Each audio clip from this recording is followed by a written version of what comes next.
Hey, hello everyone. My name is David, and this is the Infosec stream. And this is the first Wednesday stream. Our plan is to have a little bit of different themes for each day of the week. If you were here on Monday, we had some PCAPs that we analyzed together. And today I would like to spend some time on a cloud CTF, which is a pretty well-known one, and it's an online version, so you can follow along. There's no need to do any installation. We'll see. We're probably going to need the CLI tools because that's really what you need to use for a lot of cases. But other than that, it's something that everyone can attempt. I have a vanilla Kali Linux that I'm going to use for this, and I'll just do some adjustments here before we jump here. I just want to make sure that the taskbar is away for us, and we have all the real estate. I have an older screen in front of me, so if you look at the resolution, that's why it's so weird. It's not the usual 1080p. It's on my list, and it's one of the improvements for the future that we should have probably a higher resolution screen. I don't want to swap it with my main screen that I'm looking at over here, which is my laptop screen, because that will be a lot of inconvenience for me. But I probably need to upgrade that screen as soon as possible. So before we jump into anything, I was totally blown away how many of you followed, and I'm pretty sure looking at the number of viewers that some of you returned for some more Infosec greatness. And I don't want to leave out anyone from mentioning the follows.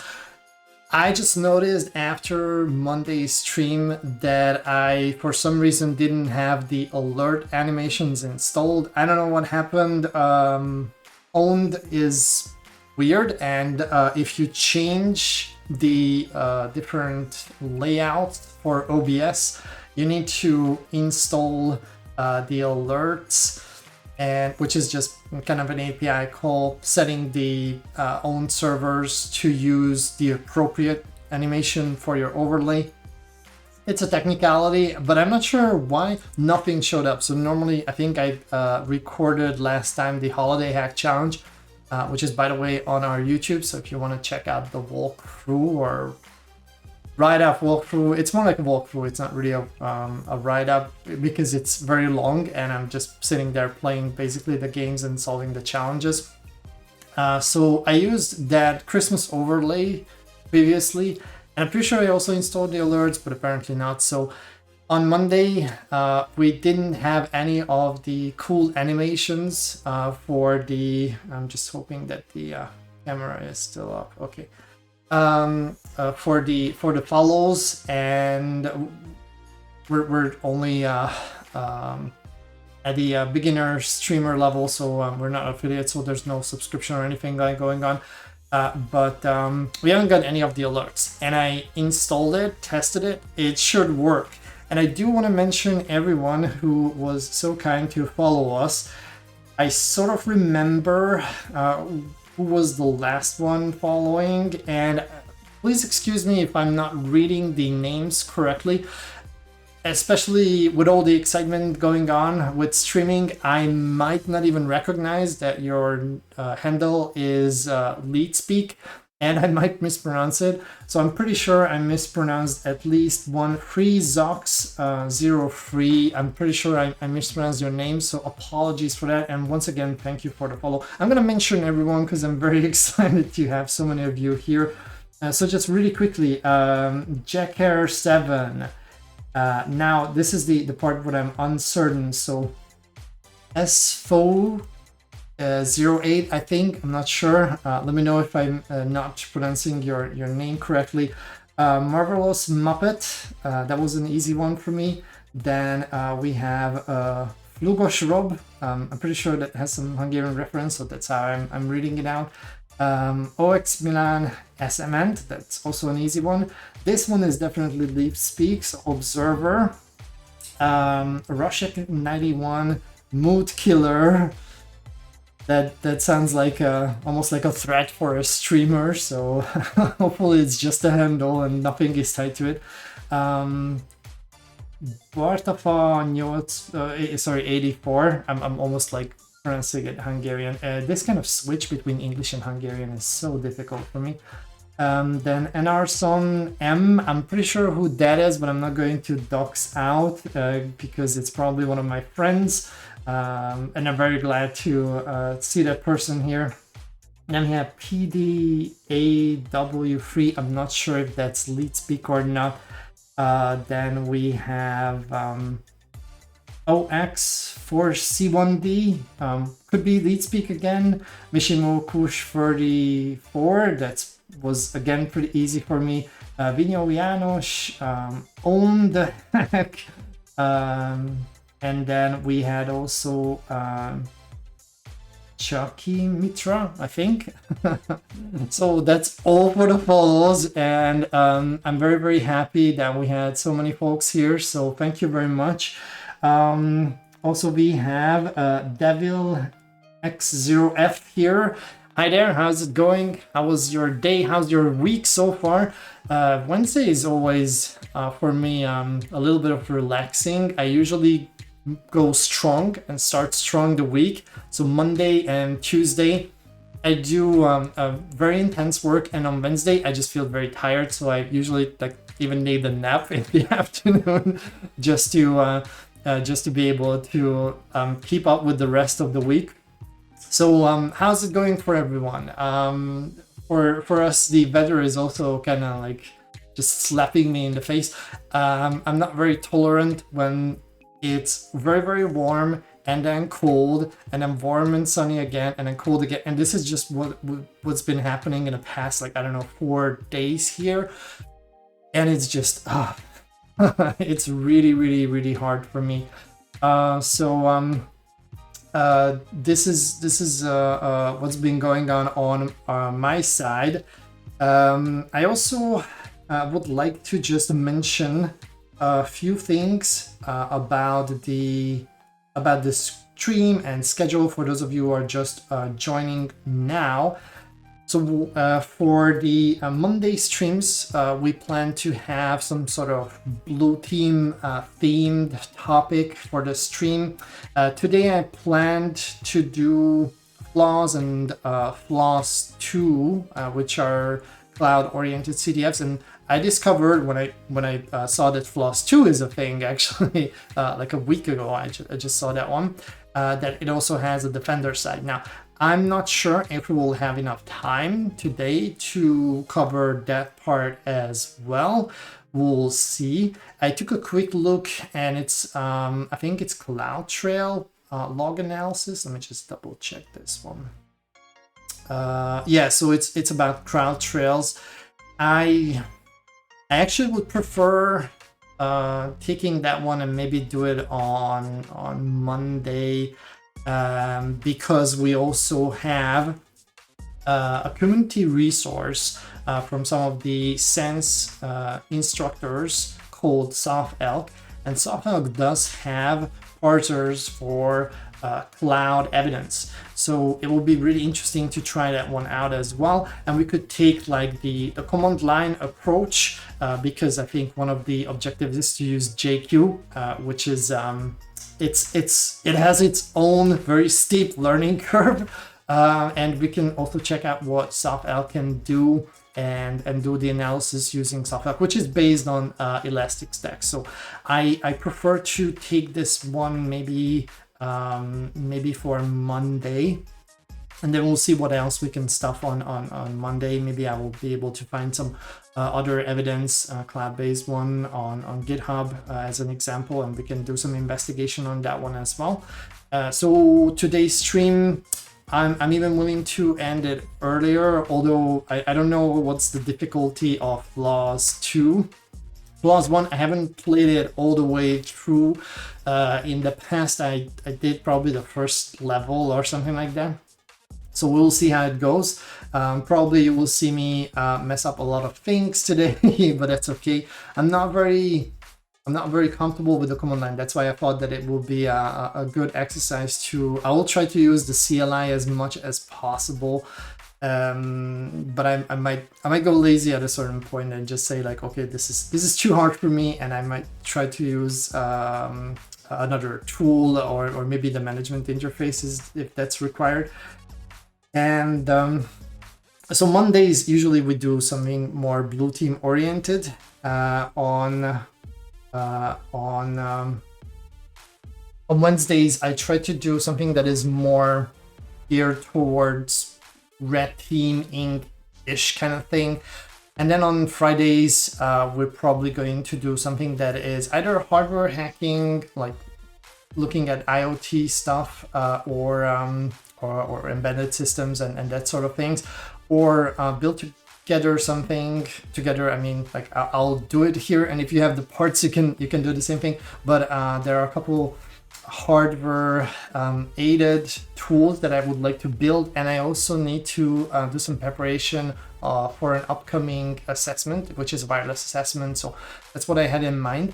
We also have the Prusa Mini kit in our storage, which we haven't even opened the box. And I have the filament, and it's a kit version. Like every screw and little piece you have to piece together. My plan is to maybe on Saturday or on Sunday, we will see how it goes. Sit down. I'll try to grab Ava as well, and we will try to together put it, assemble that thing and put it together. We'll see how it goes. It's probably going to be a very, very long stream. It's probably going to take, like the official time is 6 hours. I'm pretty sure it will be way more than that. Devil X0F says, I have a Pentester Academy Cloud Security Professional AWS cert, so I'm curious about this stream. Okay, I don't have any kind of cloud based certification, so we will see. I wanted to check out the Pentester Academy one, so yeah, this will be pretty interesting. But if you have that certification, then I'm counting on you to help me out whenever I'm struggling. So let me know if you have any ideas. Backseating allowed is one of the tags, and I would love to see your approaches. We can try out different things, and we'll see how it goes. If we are not able to finish even Flaws 1, that's okay. We can take it to the next week and finish it up. Also, Devil, thank you for the follow. Before we dive into the actual meat part, I like to spend a little bit of time on also Infosec news and hear also what you saw that looked interesting. So let me know if you bumped into anything in the news that looks interesting you want to discuss. And I collected a couple of things that happened since Monday. Not a lot of things, but still, I think there are a couple interesting things in the news. Let me just try to hit the appropriate OBS scene. Alrighty, so we're going to, and I probably should change. I will change it when we get started. But the colors behind me are still blue. I'm not sure if an aggressive red is a good idea, so we'll see. But we're doing the red team stuff. So we're going to do the flaws challenges today, and this is done by Scott Piper, who's a real AWS wizard. I mean, I'm pretty sure that sometimes Amazon folks contact Scott and ask him about AWS security. He knows so much, and I think he's probably the person who understands the AWS Identity Access Management the most. He does not claim he understands it fully. I don't think that there's a human being out there who's actually 100% like in the AWS Identity and Access Management. But Scott is a wicked smart person. He also created various tools, and I think for a while he joined Amazon and now he's back to his company, or does it in parallel? I'm not sure what's going on. And last week I discovered that there's also Flaws 2, which is something that includes not only the attacker's side, so there's the first level here, but you also have a defender's side where you need to log in and grab all the logs and then do the analysis there. So that is something that really is interesting for me, but we'll see if we're going to be able to get there.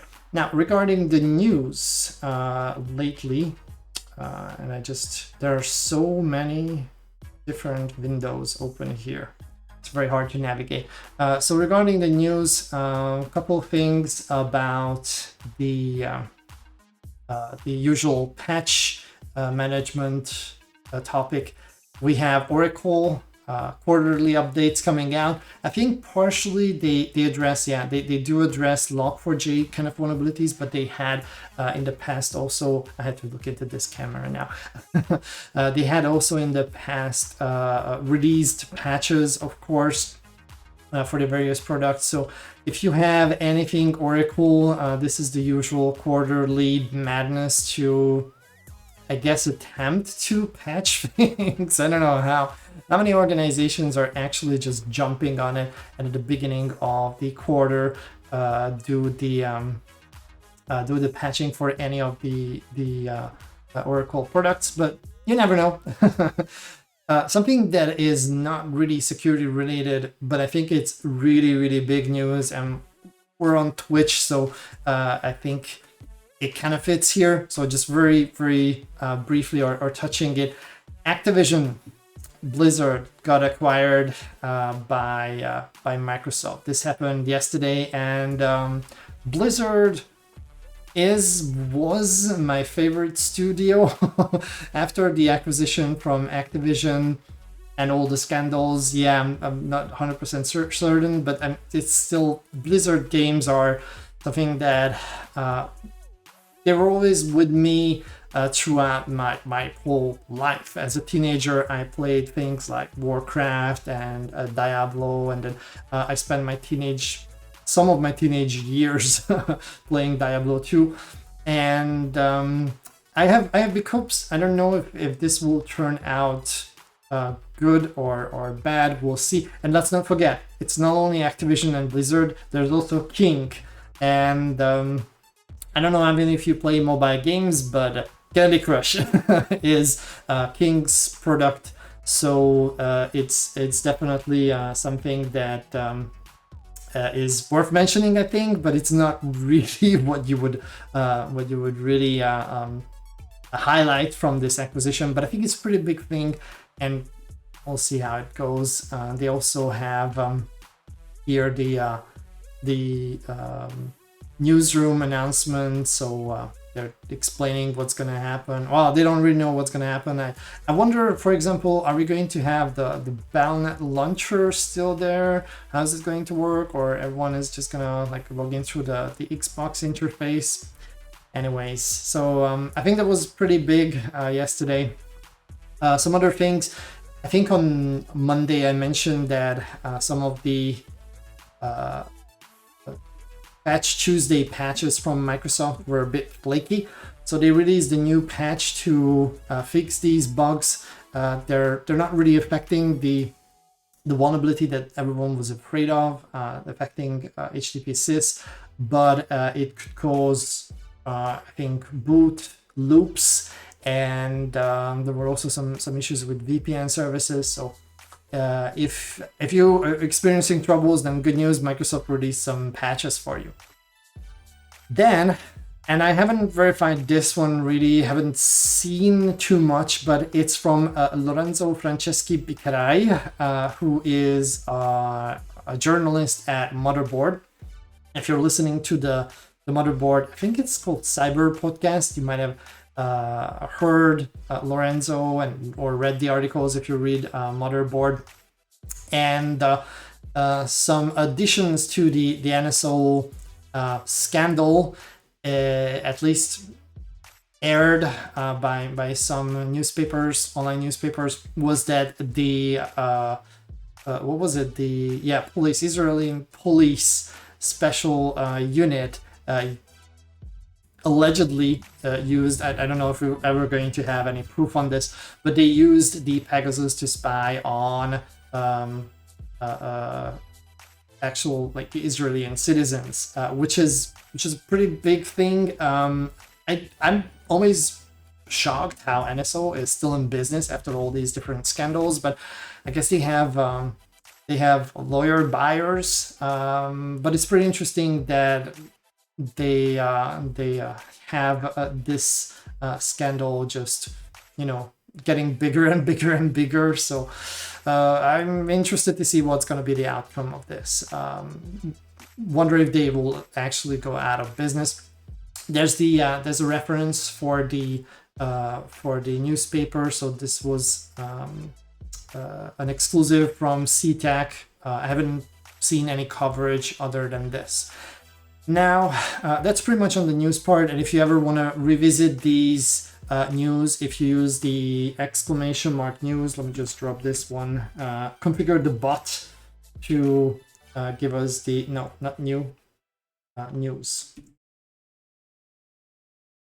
Let me see. Yeah.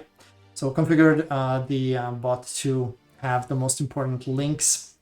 Drop it in the chat if you ever want to go back and grab those.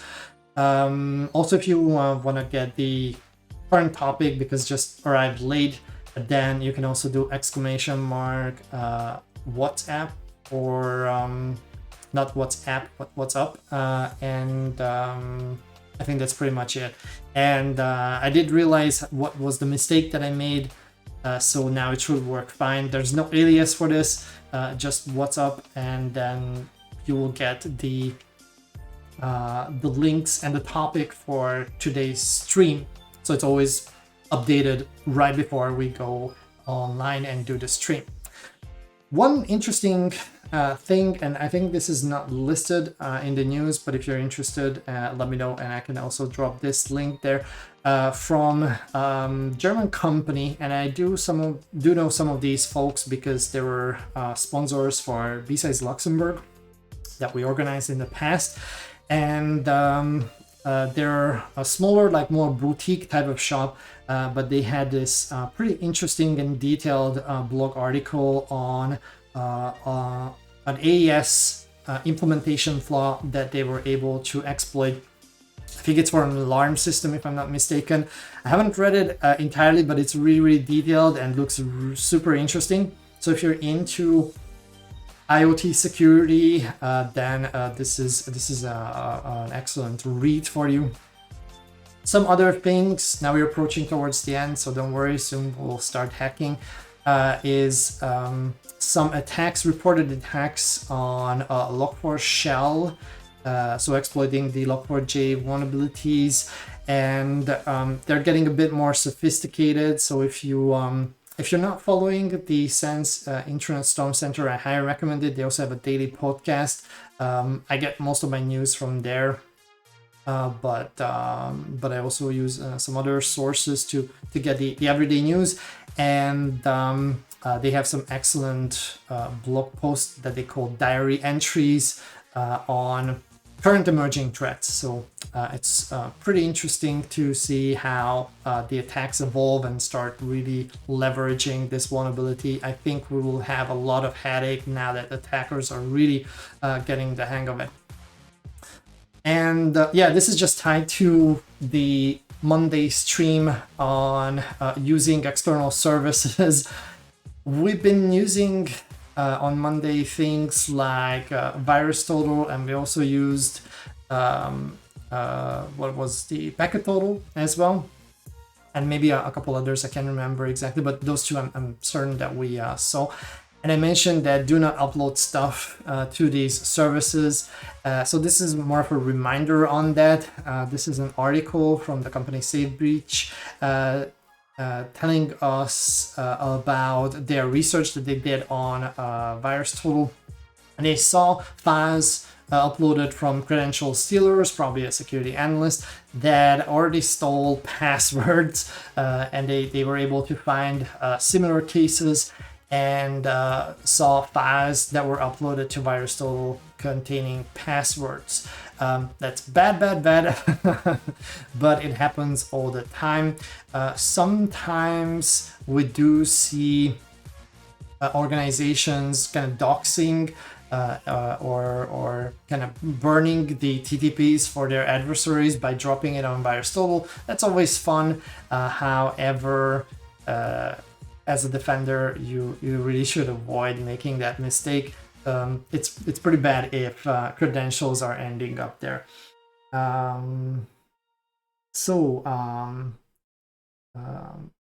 Any chance of having a meta episode about software hardware used for streaming? Looks great.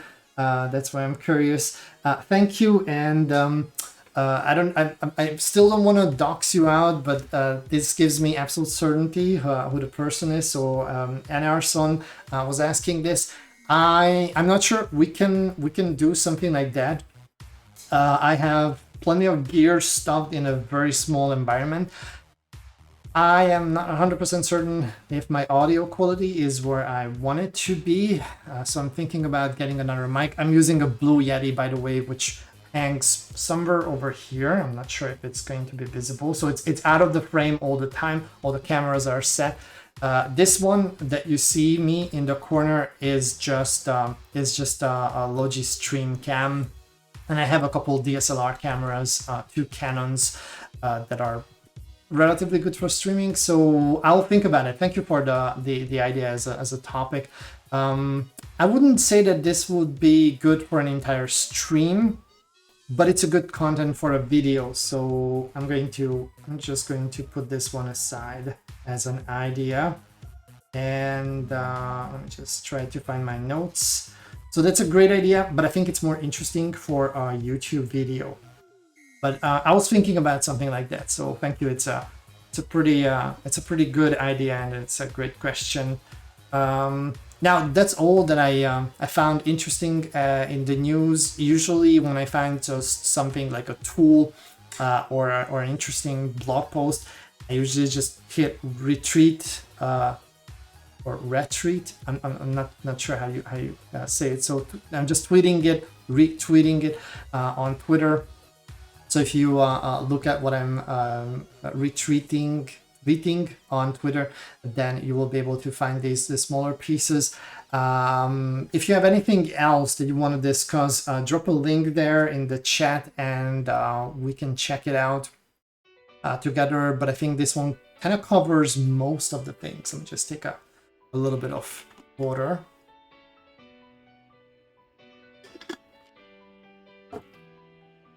So just checking if we have any other news-related things coming up. In the meantime, I'm going to close up things, and I'm not going to use my my host system today. Potentially, I need to install a few things. Plus, I do want to reserve this in case I need to do any sort of out-of-band login or out-of-band credentials that I don't want to end up ending up on the stream. So I don't see anything else popping up here. So I suggest let's get started with the actual content part. So flaws, as I mentioned, is from Scott Piper, and I kind of have to read through the instructions here. Probably this part is just contact information and some credits for others. But basically, here's how it goes. Through a series of levels, you will learn about common mistakes and gotchas when using Amazon Web Services. So this is all AWS. I don't think Scott does anything aside from AWS. Apparently, you can make a living out of specializing to one of the major cloud providers today and be a security expert there. AWS and Azure is pretty complex. And Google Cloud is even more complex. If you ever had to deal with Google Cloud, you probably know this. However, the thing with, and some of them are actually afterthoughts, like AWS and Google Cloud. They were initially kind of the idea that, hey, we have all these pretty cool internal services that we use, maybe we should sell it to people, and that was pretty much the idea behind them. Azure came with some more thoughts, but that one has the burden of some backward, not really backward compatibility, but connections to the old Microsoft ecosystem. So it has its own uniqueness, and Azure is just everything is very, very different there because Microsoft does things differently a bit. Yeah, so Scott does a living out of just doing consulting work for AWS security. And in this case, we're going to have no SQL injection, cross-site scripting, buffer overflows, and many of the other vulnerabilities you might have seen before. As much as possible, these are AWS-specific issues. A series of hints are provided that will teach you how to discover the info you will need. If you don't want to actually run any commands, you can just keep following the hints, which will give you the solution to the next level. That's great. So we're never going to be stuck here because if I'm really struggling and no one has an idea in the chat how to progress further, then I'm just gonna click on those hints. At the start of each level, you will learn how to avoid the problem of the previous level exhibited. That's pretty cool. Scope everything is run out of a single AWS account, and all challenges are subdomains of flaws.cloud. So that's the scope. You have I take this as a permission from Scott for everyone to try this one out. So Devil says AWS is really popular. Lots of companies use it. That's why I picked it too. Yeah, exactly. Well, I mean, today, so AWS, I think, is still number one in popularity. Azure is catching up a lot, especially no, so I don't want to bash on anyone, but I just saw an Infosec meme, and one idea that I have maybe on Saturday, because it's going to be a pretty long stream assembling the Prusa Mini 3D printer. We might do a break when we're just going to look at Infosec memes. There's so many of them, and I just saw one about E5 licenses. So a lot of times when companies sign up for not necessarily Azure, and someone told me that it's pronounced Azure, but I'm just gonna say Azure. If you pronounce it differently, that's great. You probably pronounce GIFs differently than I do. You might pronounce it with a soft G, and those are things that I don't think it's worth arguing. And you do you, I do me, and we're just gonna leave it there.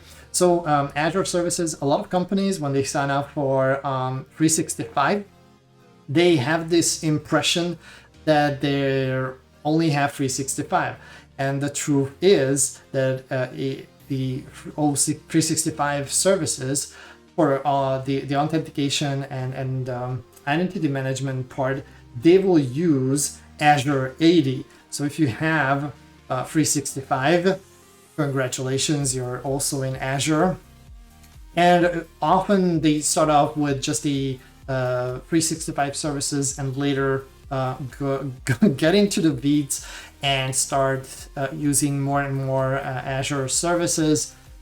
Initially, they probably have E3 licenses, and then when they want to do security, they realize that some folks, they need E5s.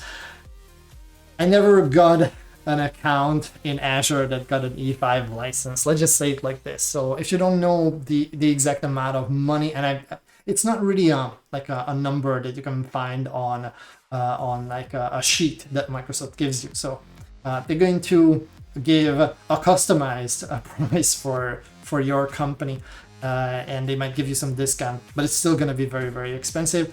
I've been in an environment where my client, some of the security folks at my client add E5 licenses, and it was kind of annoying because every time I wanted to check something that required E5 license and I didn't have access to the service, I had to go there and like, excuse me, could you please check this one for me because I don't have E5. There's some shortcuts with E5 licenses, but yeah, once you're in Azure, it's probably very, very hard to get out. So they're close second with AWS, and then yeah, Google Cloud is still third, but way behind these first two. So yeah, but AWS is still the most common ones. So I hope that we'll see some very, very typical vulnerabilities and misconfigurations here.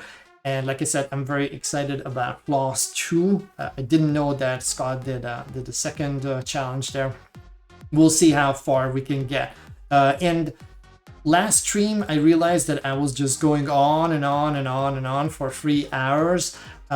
We'll try to find a good stopping point. Maybe after a couple levels, we will do a break, because I'm pretty sure it's hard to just sit there and either do the same thing or just see how I'm doing it. And even though we have the VOD saved, this is the default one. So after 2 weeks, it's gonna be gone, and I'm not going to re-upload it on Twitch. I'm probably going to edit the either get highlights from it or edit the video and push it on YouTube. So we're going to preserve some of it, but not the entire stream. So if you're missing it, you have 2 weeks to watch it, and afterwards it's gonna be gone. All right, so this is level 1, and let me just switch to my Kali PM here. I downloaded the latest, greatest, freshest Kali and updated it this morning, actually. So it doesn't have much customization. I just changed the default things on it, and that's pretty much it. I'm going to put it full screen so we have maximum real estate here. And I'm going to navigate to laws. Oh, I thought I actually bookmarked this, but apparently I didn't. So laws, and some of the English words cloud are just notoriously difficult for me. I'm going to drop this one here. So we have the bookmark here in case we need to go back. And so this one says this level is buckets of fun. So we probably have to deal with S3 here. See if you can find the first subdomain. Okay. My approach will be not to touch the hints unless we're really, really stuck. So let me just think. So we can do a couple of things on this to find subdomains. I don't think we need to do DNS enumeration though, but let's just do a host on. This is fantastic. But we can also try to do a DNS enumeration. So this is I should have probably done an NS lookup instead. So this is an AWS IP address, and whenever you do this kind of discovery, looking up IP addresses might not seem like a very useful thing. I didn't mention this, but I'm in sort of a middle doing the Sense Cloud pen testing class. I'm halfway through it, so I don't know how much it will help. But in this case, this is covered in the material. And doing a reverse lookup on the IP address for the given cloud service still makes sense because of the DNS schema that the cloud providers use. And this one, well, we kind of already suspected this because we had here the hint for buckets, but we see here that this seems to be an S3 hosted, probably like a static website or something like this in AWS. So this is probably a bucket that we need to enumerate. So there are multiple formats for S3 buckets. I think you can just do like a slash here, I'm not 100% sure if I remember this correctly. The naming convention is very confusing. If we have to look it up, then we will try it. Does it have the S3 part as well? And I think we should be able just to use a browser if you can enumerate the content.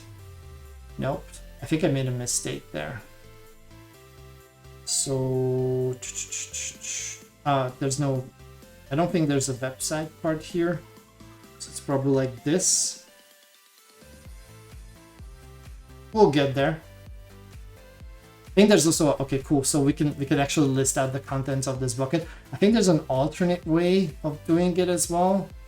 If it's really a domain, like a static site. And I see here HTML for the hints. So I think it's something like this should also give us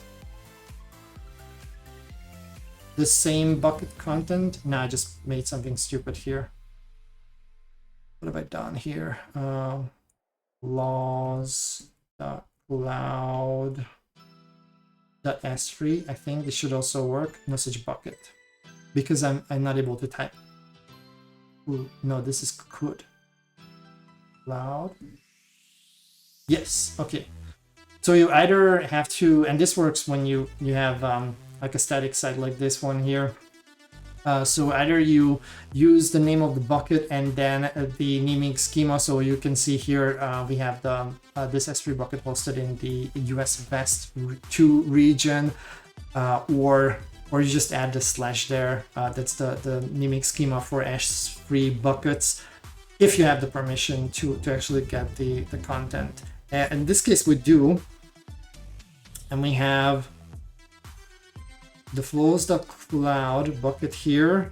We have hint 1. I'm gonna look at that one because I'm afraid that we will be able to see it. Index.html. So normally if I do index.html, we should see, yeah, the initial HTML here. This logo, PNG, robots.txt.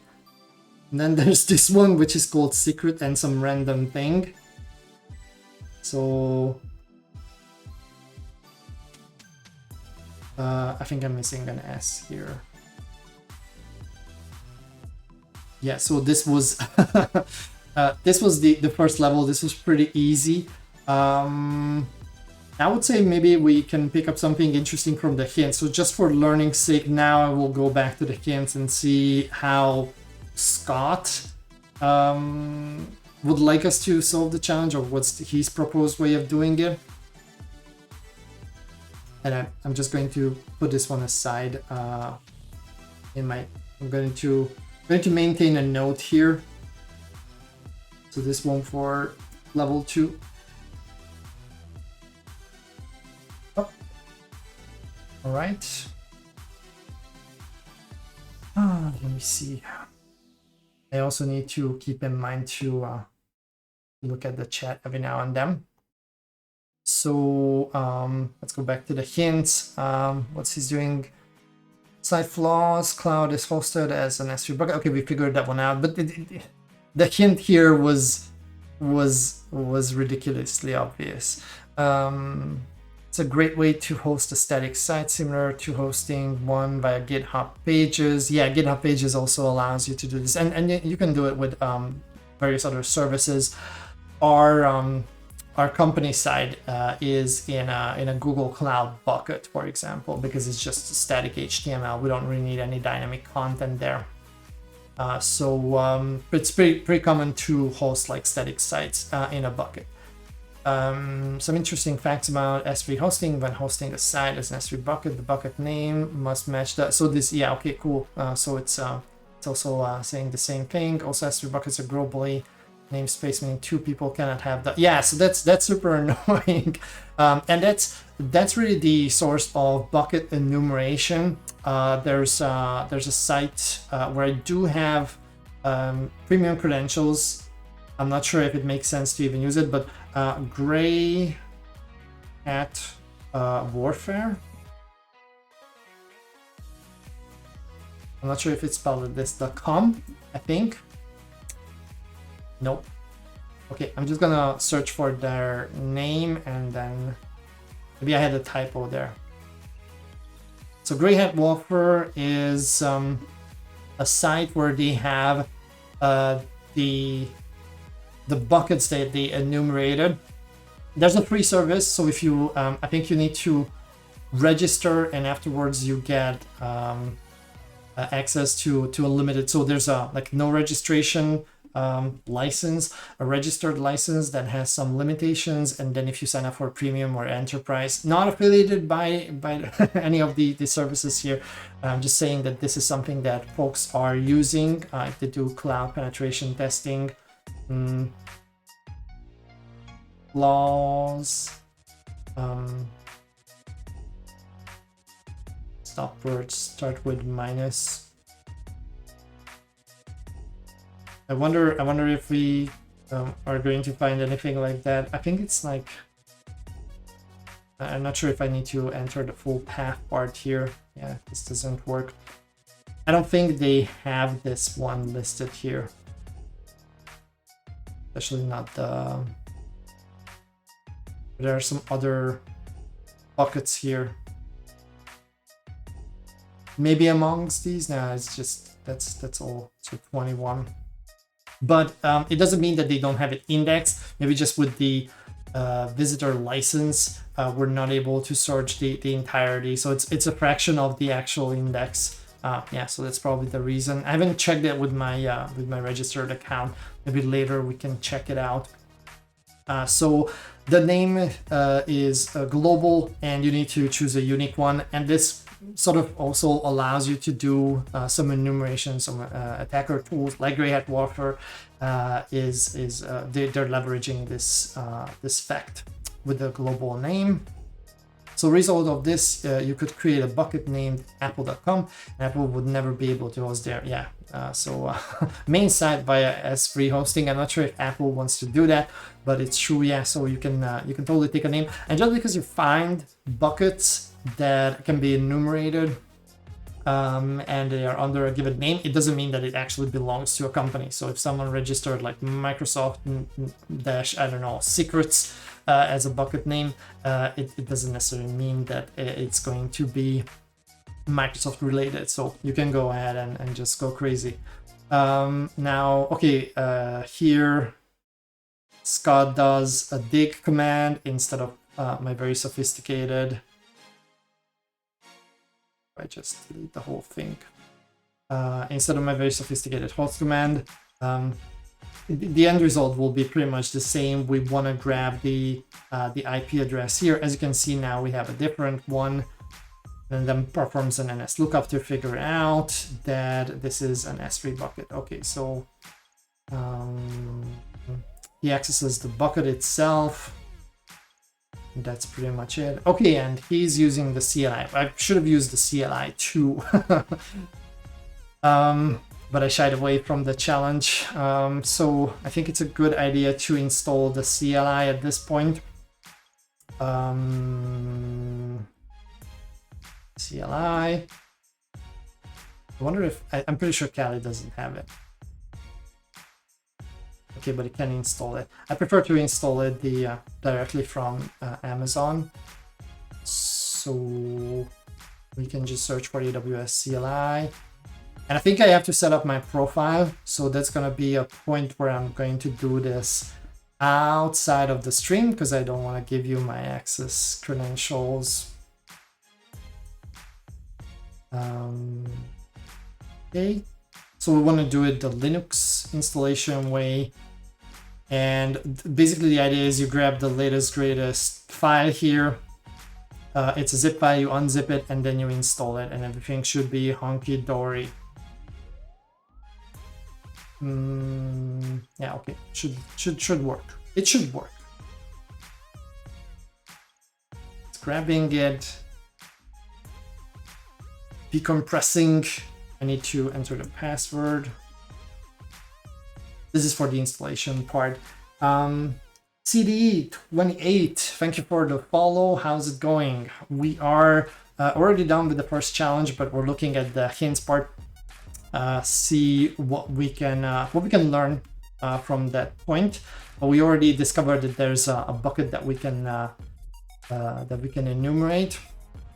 And let's see what, so this is normally installed. Let me just verify this. AWS version should give me, okay, so should work. It should be good. I still haven't configured a profile yet, but we'll see if it's actually necessary for the challenge itself, because this one is using no sign request, so that one will tell AWS to not to use a profile. Just try to grab the contents of the bucket. You have the region here, which we figured out from for the reverse lookup. So we knew that this is the region here from the domain, and yeah, it's just accessing the content. Actually, this is probably a good idea to create a folder for this challenge. So I'm going to create flaws _cloud level 1. I will try to grab the content here using the CI tools. You could do it one by one or using curl, but this is probably easier. So we're using the AWS CLI, going to list this S3 bucket, and you need to refer it with the Amazon specific URIs. So for S3 services, you need to use the S3 : / instead of like HTTP : / or something like that. And yeah, like I said, this is telling the CLI not to use a profile because we haven't set up one yet. And then we have the region. And I'm afraid eventually we might have to configure a profile. Okay, we can also grab files. So I can also do a copy and tell it to grab, for example, the secrets file. Oh yeah, sorry. This is so annoying that at the end you need to tell the CLI that you want to copy. So you need to define a path. I'm just gonna I want to download it here to the current one, or you can also rename it. So it's up to you. I think the dot should work in this case. Yeah, okay. So we have the secret file, and there it is. So there's the URL for the next level. This is the content of the HTML that we saw. I think actually we can just go and open this one up even. Where is it? There is. Just like we accessed it from the browser. There should be a way to copy recursively all the files, but you cannot do it with a star, I'm pretty sure. So if you try to do something like this will not work, because it's trying to look for the actual key there. If you remember here, the objects are, let me see if I have it. So they're organized here in this XML type of structure, and you cannot just use a wildcard on that. I need to Google this one, AWS CLI S3 files or something like that. Okay, so it's -- recursive actually, so I should have remembered this. I'm so bad. So normally like this, it should work. It should grab. I'm not sure if I'm going to do, just in case, delete this file here. We should have all the files downloaded like this. Cool. Yeah. So same deal. -- recursive. I'm going to save this command for myself in the notes. I'm not really taking a lot of notes here, just the highlights, but I think this is useful. All right. What else do we have for this challenge? So we installed the CLI. That's good. And this was hint 2. Hint 3 is just telling us to go here. Okay, so that's it. So we have flaws level 2. I'm going to drop a bookmark here so we can easily get back to this. Okay. That's it for level 1, and I think I got to this point and then I sort of stopped with the with the game years ago when I first saw this. Anyone has any questions related to this? Do you want to try something else maybe? I think it's all pretty much clear for the most part. I don't know what happened with my Twitch here. Let me just get back because I want to get the moderator view here. Okay, cool. So is this all clear for everyone? What we just did? I think it was pretty straightforward. It's an S3 bucket that you can enumerate and you can see all the content. That's pretty much it. So lessons learned. On AWS, you can set up S3 buckets with all sorts of permissions and functionality, including using them to host static files. A number of people accidentally open them up with permissions that are too loose, just like how you shouldn't allow directory listing of web servers, you shouldn't allow bucket listing. So directory listing of S3 buckets, legal robot. Oh, so these are example like case studies.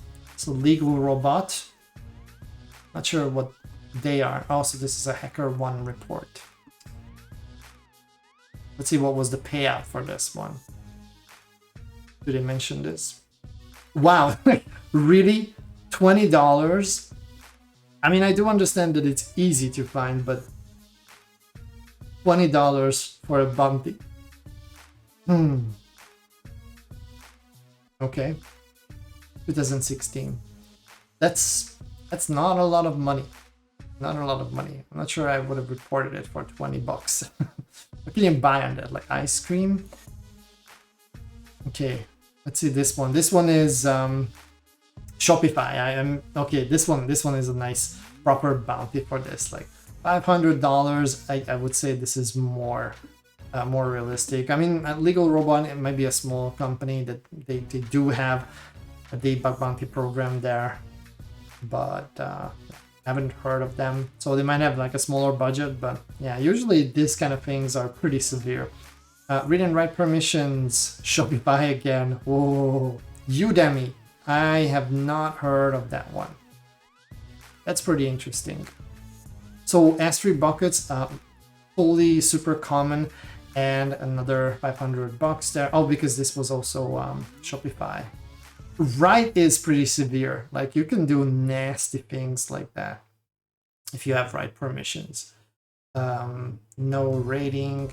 We don't know what was the payout here for Udemy. Yeah, but that one is pretty bad. This challenge didn't have read and write permissions, and that would destroy the challenge for other players. But it's a common problem. Yeah. So like I said, Grey Hat Warfare. Site that has and I think there were others in the past, but Grey Hat Warfare really became the de facto like standard that everyone is using to look it up. But you can also run your enumeration with tools like GoBuster and other enumeration tools. Try to find other buckets based on a dictionary. Okay, so by default S3 buckets are private, and well, now they are. In the past, most of the mistakes were tied to the fact that wasn't the default. And ever since I'm using Google Cloud, they're always very, very strict. So it's always private. No one has any permissions aside from the person who created them. And you need to open it up. So to have like a site hosted there, you actually need to put work to open it up for everyone. But in case of a web page, you really have to do that. So I had to turn static website hosting and change the bucket policy to allow everyone privileges, which is fine if you plan to publicly host the bucket as a web page. Yeah, so because you need people to be able to download the content, so that's fine. But then to introduce the flaw, I changed the permission to add everyone to have list permission, which is you're not only just navigating on the site using the links, but everything can be enumerated inside that bucket because we had the list permission there. I hope this makes sense. So if you do a public website and you make it accessible for everyone, then you will land there. Index.html is going to be one that is loaded if it has references to things like JavaScript. Usually you might have some client-side code running there with JavaScript. That's fine, and there's reference in the side, but nothing else. So you might be still able to find other things, and there's also the problem with robots txt. If you list out things, then yeah, crawlers will not put that one in the search results, but then attackers can look into your robots txt. So it's not an easy thing. Best is not to put anything sensitive into the bucket, but also listing is something that shouldn't be allowed because you're making it very, very easy. Someone can just really list out all the content of that bucket.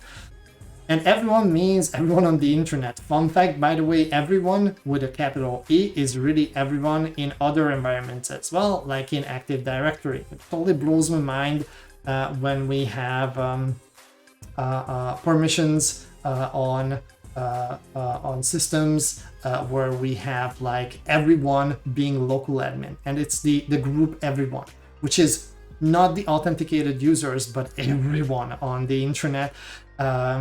And that's pretty severe, and usually it's a big issue in Active Directory as well. In this case, depending on what you want to achieve for a website, you really need the everyone permission there. You can also list the files simply by going to here to the website due to that list permission. Okay, so that's pretty much it for level 1. Let's see level 2. The next level is fairly similar with a slight twist. You're going to need your own AWS account for this. You just need the free tier. Okay, so we have now a new site, and we kind of suspect that this, in that case, then shouldn't work. So if it's similar, then maybe it's also S3. We get an access denied. That's not great. But I mean, it has to be harder, right? We can also try like the other format.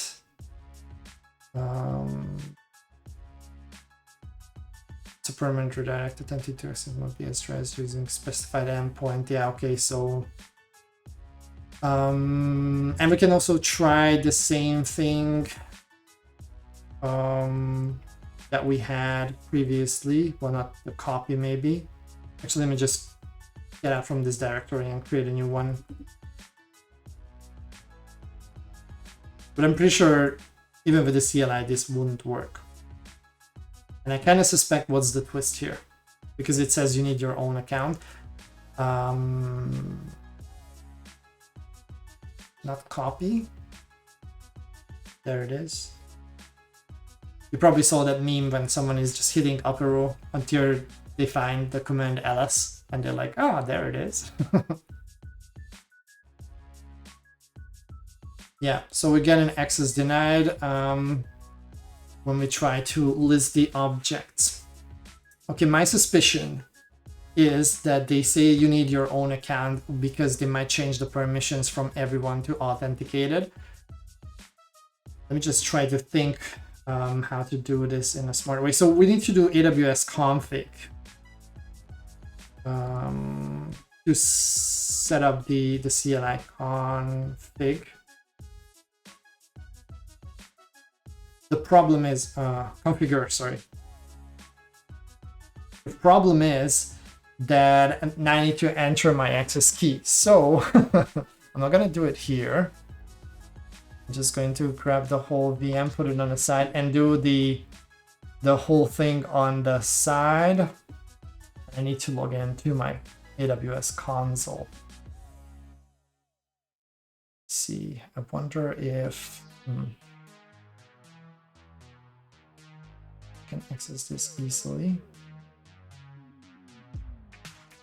Just hope that just switch just to, I really want to make sure that it doesn't end up on the stream, so I'm going to switch back on just chatting this scene here while I'm doing the setup steps. Let's get to the console, and I'm going to need my phone as well to do the authentication. So what I'm doing currently is I'm logging in to my my AWS console. Sorry about that, I wasn't really prepared that I have to do this, but I should have thought of it. We're gonna get there, and you can do the same thing. So you need the you need your access ID and access key, and I'm going to enter the MFA code. Okay, logged in. That's good. All right. And I'm going to my account, and there is security credentials. Now I probably could just do this, and oh yeah, I'm stupid. This is not even there because you only have the access key. Now, if you want to do a new access key, then you can just create a new one. I think I do have mine. Oh, it was in my password. Okay. Anyways. I'll just grab this one, put this one here. So this is my access key. And into this one is a special character that is it's making copying harder. I'm gonna just double click on it because it's on the special character. Breaks default region. I'm thinking about grabbing. Normally I use the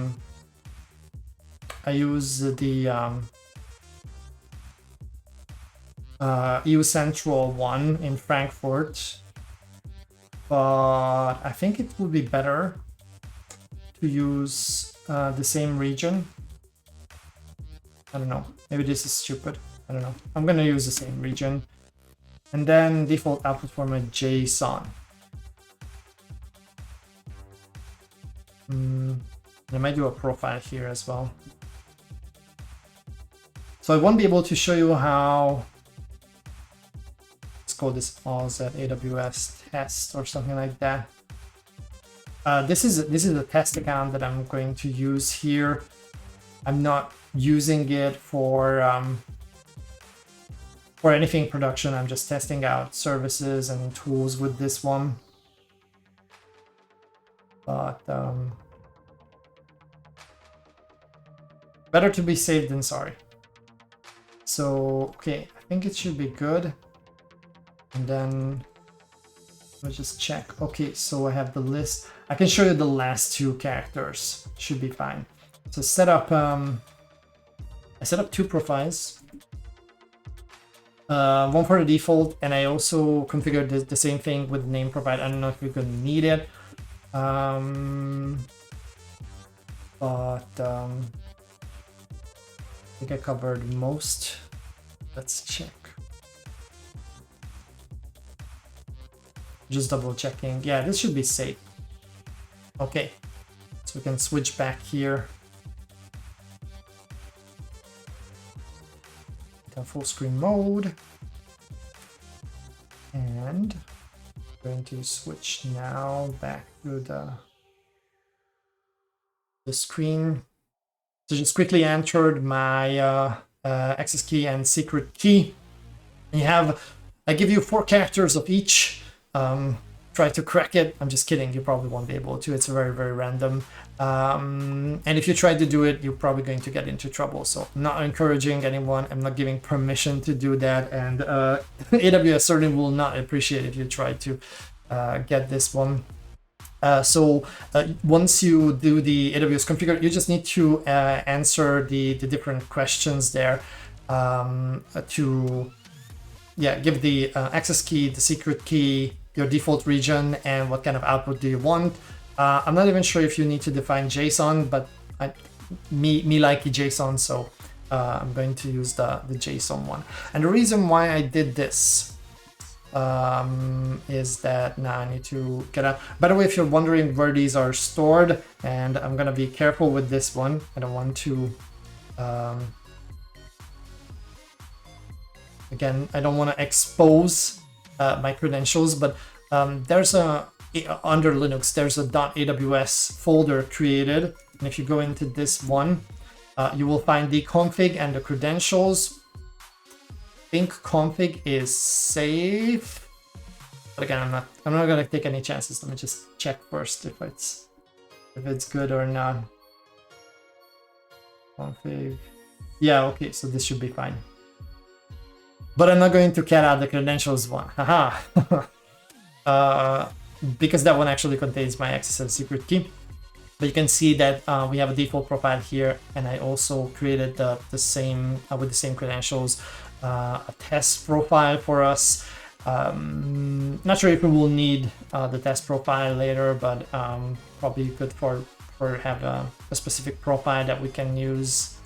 And then what I want to do now is, instead of this no sign request, I think it should work with a default profile like this. Let's give it a try. And now I'm in the wrong folder. That's fine. Okay, so this worked. So it means that it's for authenticated users. And I think I created here a directory level 2. So we were able to list this one out. Let's grab it. I want to grab the whole thing. Here in this folder, recursive was the command, I think. Yes, awesome. And now we have all the files here with the secret. So just like before, we were able to list out the content of this, but instead of doing it anonymously, we had to be authenticated to AWS, which is not a big barrier because this account is just a free tier subscription, nothing special about it. Like I said, I'm just testing out things, which reminds me I need to check billing because I was billed for messing around with Security Hub like a couple dollars. And yeah, there's always something that I forget about, and it will cost me. It will cost me. So we have the next level here normally. Okay, cool. I'm going to put this one here as well. So we have level 3, and we can go back. And I want to go back to the hints just to check out what Scott was doing. So you need your own AWS key, similar to the first level. You can discover this. Okay, yeah, so it was a bucket, but they said it in the task that it's going to be similar.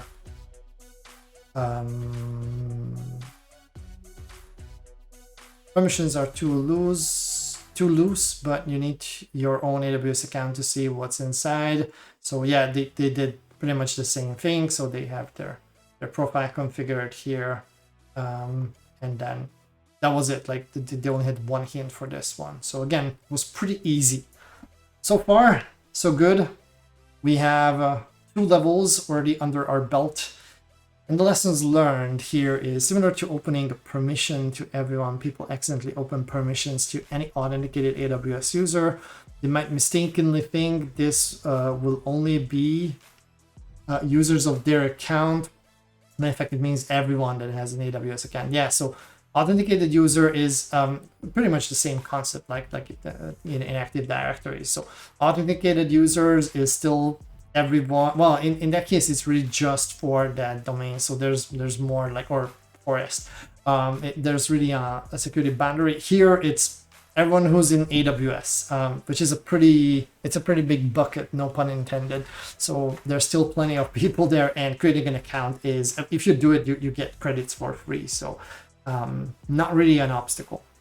Okay, examples to this problem. Shopify. I mean, How is this? How does this? Is this the same one as before?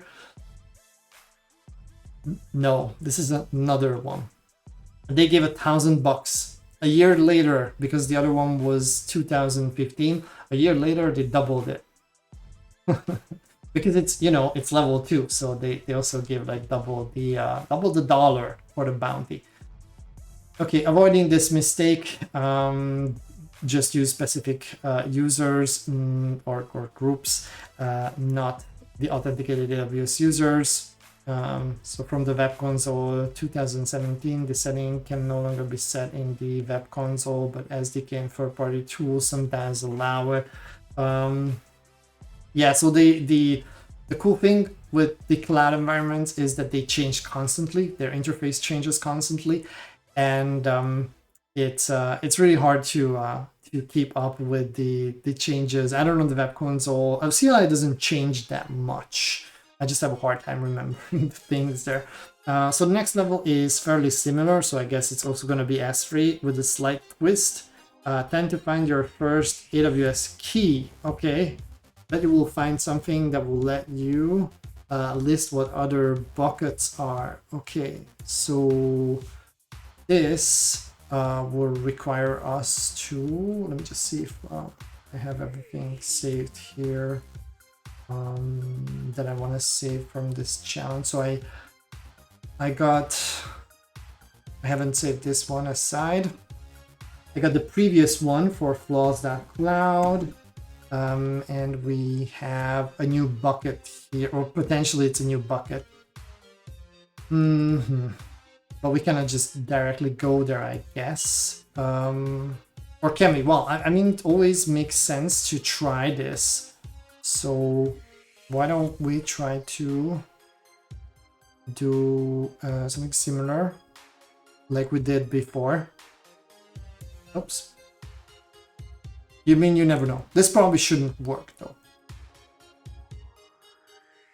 What?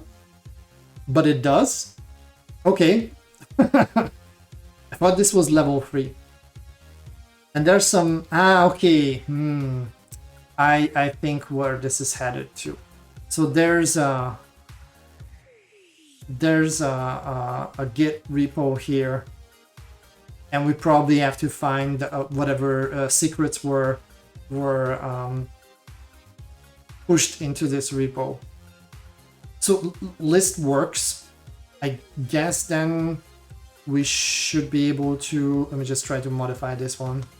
Have the proper endpoint name here. Flaws.cloud S3. Should be fine. Okay, cool. I'm just gonna put this one aside here. And again, same deal as before, I think. I'm going to make a new directory here. Let's call this level 3. I was pretty surprised that the enumeration worked. It's kind of strange. Oh, yeah, I forgot to ask, like, does the level 2 challenge make sense for everyone? Yes, kinda, maybe. It was pretty much the same thing, so this was fairly easy. What was I about to do is... And yeah, since it worked in the browser, that means we don't even need the account for this one. So normally it should just work with no sign request. I just want to try it out, see if it really works like that. Oh, I need the S3 bucket name, which was just this. First, I'm going to try out if enumeration works. Okay, so I can list them, and then I want to just actually listing is the more appropriate term, I think. Recursive, right? Should be good. Oh, the path is missing.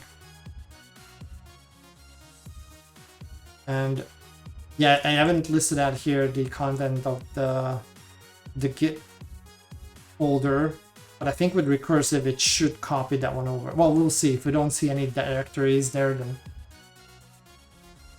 it didn't work, but it looks good. So we have that content as well with all the various files. And just do an -a here. So we have the Git folder listed here as well. And now we need to find somehow the content here. Okay.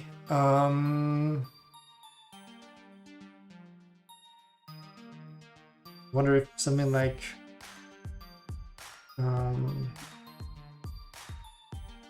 if something like this works. What's the challenge text says?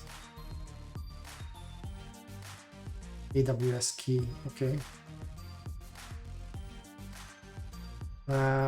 Yeah, well, secret might be good. And what I'm doing here is just a recursive search. I want to see if I'm able to find anything here. So this one is going recursively with the grep. This one forces grep to look into all the files and treat everything as ASCII. And then I is case insensitive, and N is for listing out the name of the file, the line, and the match, if I remember correctly. Oh, these are the hints. No, I don't want to see the hints. So let's do it in a Git, because there's nothing else interesting here, just the hints for this level.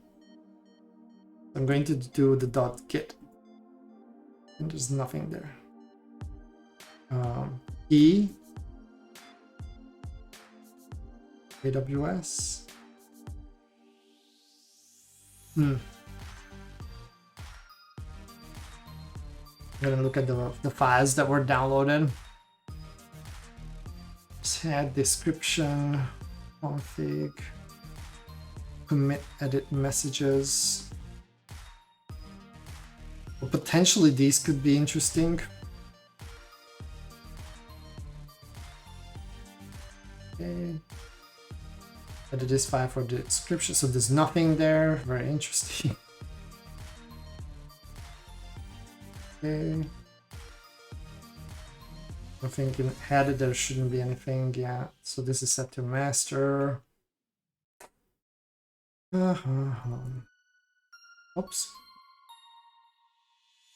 What is happening? This is not what I want.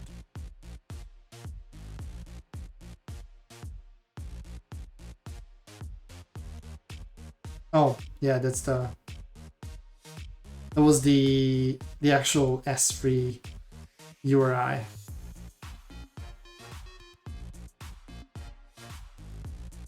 So this file has something in there. It says, oops, accidentally added something I shouldn't have.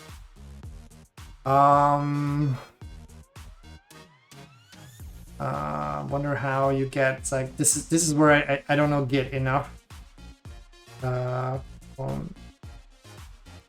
Messages or something like that.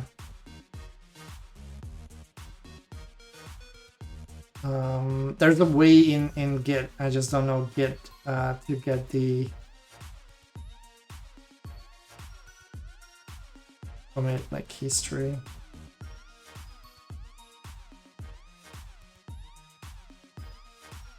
Git log, that's the one. That's the one. This is what I wanted to find. So git log gives us the commit history. And so this is what was the last one. So this is the current view that we have. How do I revert back to this one? If anyone is good with Git, then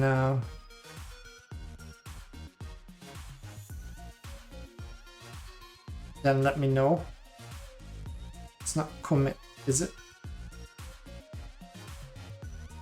How do I set back the tree to this state. It's not commit. Something with this. I don't remember. Checkout. That's the one. So normally I should be able to check out the previous version like this. Wow, there's a lot of text there.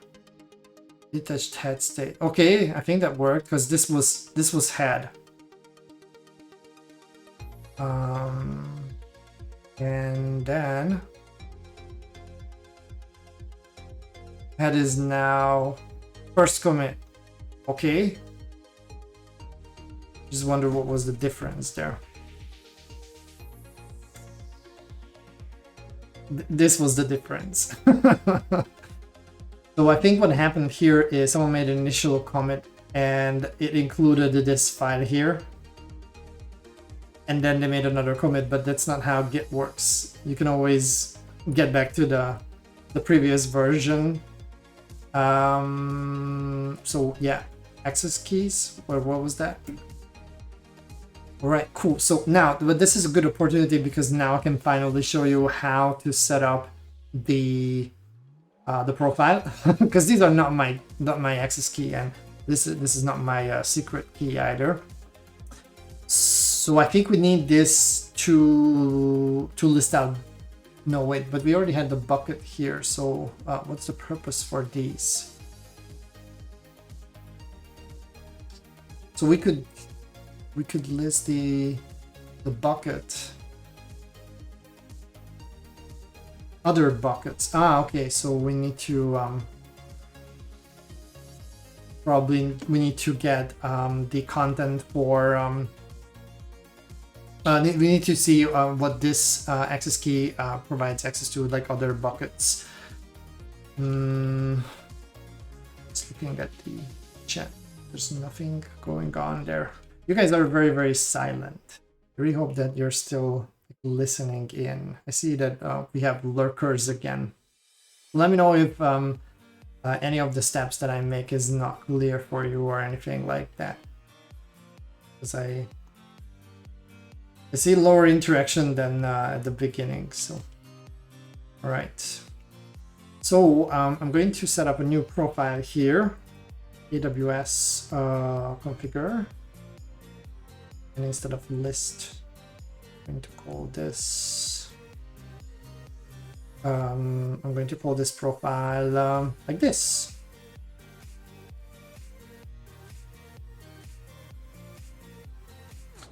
So I need to add the access key. Special characters again. Then the default region, which was, I forgot, US West 2, I think. And then I'm not sure if you need to do anything here, but I like to always specify JSON. Normally we should have this profile set. Okay, looks good. I'm just going to save this one aside for later in case we need it. I'm kind of lost now where we are at. I'm just going to do some housekeeping here on my notes so I don't lose track. And the next thing that we need to do is we need to see what is available in not in S3, but what other S3 buckets are accessible with this account. So it's S3, I think LS. I think we need the region for sure, and then this profile. Well, I don't know if this will work. I think you have to do it like this. Oh yeah. Okay. So we saw these buckets already. What level we are in now? Level 3. So this is the bucket that we were able to list out And then I presume then this is the level that we will have to enumerate to get there. Or maybe we can just access it directly like this. Can I access it like this? Okay, so that was the solution actually. Fine. This is a level 5 and level 6 here. I'm just gonna try level 5. Access denied. Don't try to cheat and skip level. I wasn't cheating. What is it? I don't know. I don't get what it means. Like, this is not cheating. Let me just put full screen here. It was there. I tried to do it. It's not cheating. Might have worked. Wonder what happens if I try to do this. This level is hosted in a subdirectory, but to figure out the directory, I need to play the game in sequence. Need to play level 5 properly. Okay. Anyways, I was hoping that there's a nice shortcut here, but there's none. All right. Well, it's what it is. Let's try to do it properly then. Oh, I closed level 4 here. So the idea here was to get the secret keys, the AWS keys from this file, which was in the Git repos history. So we could just revert back to that and check out that previous commit, the first commit. And then using these, we set up a profile.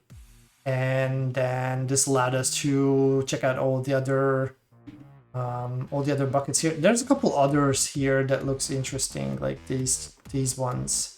I wonder if we can access those. We'll check that one later. But after that, you just had to go to level 4. I'm interested in seeing what was the process, the official.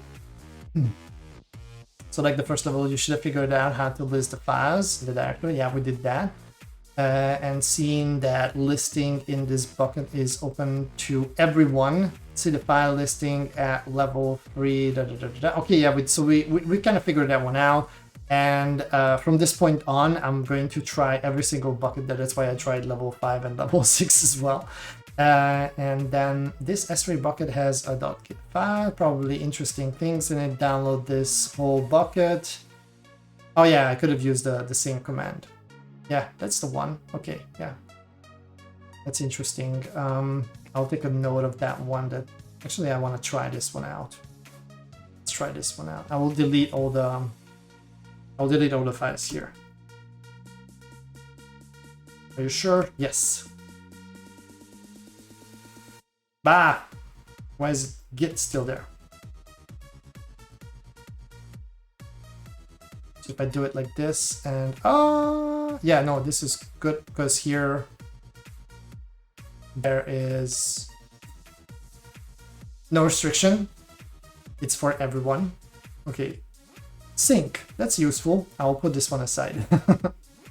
And then what was the git checkout command? So we have the file. I'm just restoring it to the initial state. So I'm just gonna put this one aside for myself as a note. For this was level 3. Kind of getting lost here with my notes. I didn't do a good job in taking notes, but anyways, it's fine. All right. So he does the sync, and it does the same exact thing for Git. Okay. Configures a profile, lists out the buckets, same exact stuff. Okay. And then goes to level 4. All right, so level 4, I'm just going to put this one in the bookmark as well, is our next challenge. Let me just look at time-wise how we're doing. So I don't want to torture anyone with sitting here constantly and just going on and on and on. So I figured that now that we done with the first 3 levels, maybe it's a good point to, I wonder how many levels are there. I think there should be, based on the enumeration, there should be, where's my command here? There should be 6, I think, because this is the last one. So that means that we should be halfway through, but probably these levels will be significantly harder, so we'll see how far we can get. And then we'll continue from here, but I want to take a quick, sorry, this camera. I want to take a quick break and then we'll continue from there. So let's do maybe 5 minutes. I just need to set my timer there, and then we can continue here. But I need a bio break, and I'm pretty sure others will need a bio break too. So let's do a quick 5-minute break, and then we'll continue from here.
And I just realized that I'm still on mute. So welcome back, everyone. I don't know how many times I'm going to still do this, but I can never get used to the fact that there's at least one button. The problem is that you can unmute and mute yourself in so many different places that it's just super confusing, but it should be fine. And we're going to continue with level 4. So let's jump right into that. And I totally forgot to adjust the lights. Probably it's still a good time to do it. Oh, interesting. I think my stream cam froze. Wonder what I can do with this. I'll try to deactivate and reactivate it, see if it works. It doesn't. That's fantastic. Okay, hang in there. I have another solution for this. It's very drastic. It might work.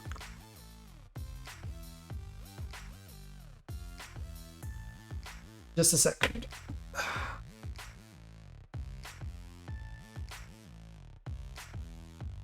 Please work.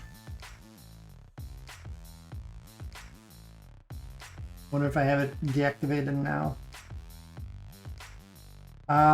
That's... Oh, there it is. Oh, it worked. Let me see if the other one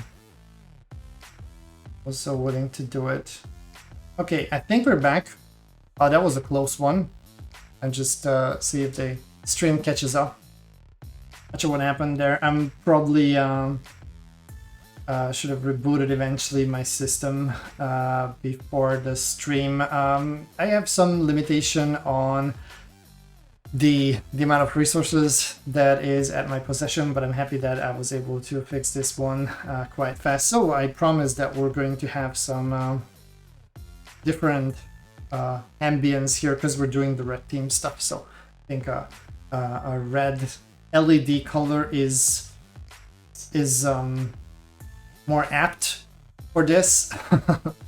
So we're going to continue on with level 4, and just briefly going to cruise through this because I want to make sure that we're able to finish, and we only have an hour and 15 minutes left.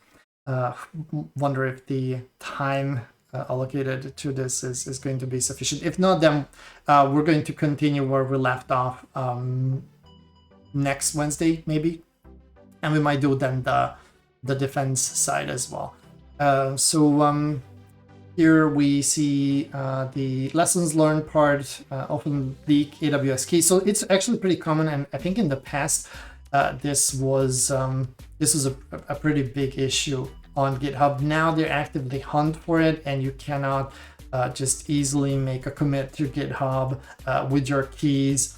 So there's active scanning going on that will pick this one up, and you won't be able to just do this that easily. So this kind of leak is not that common, but still every now and then, if you perform a search for like access underscore key, you might be surprised what you find on GitHub. So there are still some repos out there, but I think they get a warning email from GitHub as the scanner bot reaches their repo, and GitHub will tell them that they probably should rotate the keys at that point. So examples to this program: Instagram $1 million bug. That's pretty cool.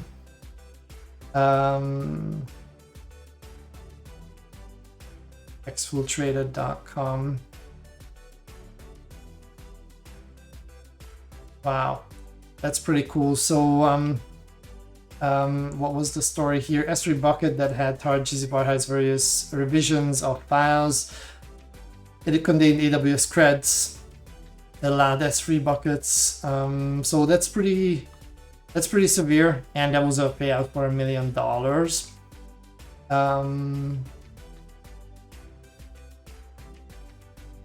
If you want to give an employee the ability to list some buckets in an account, they will be able to list them all.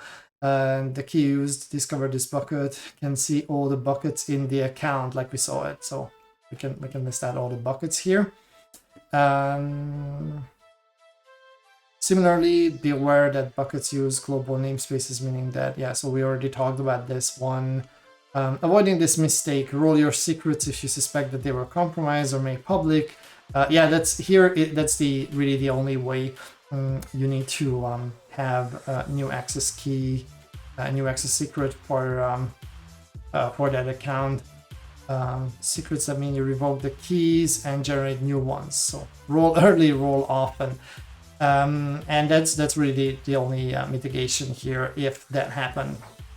For the next level, you need to get access to the web page running on EC2. Okay, so we're probably going to leave behind S3 buckets for a while. And what's on this site?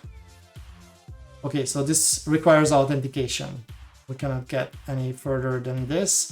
It would be useful to know that snapshot was made of that EC2 shortly after Nginx was set up on it. Need a hint, go to hint 1. Well, let's try to do it first without a hint. So we have credentials here, wonder what's the best way to figure out what EC2.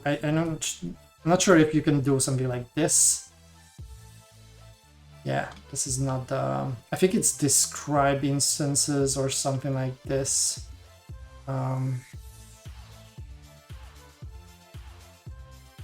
If this account actually has the rights to do this. Describe dash instances.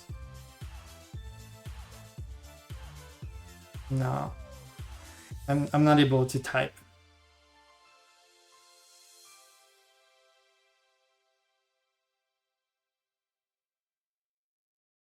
Or it's just describe instances EC2.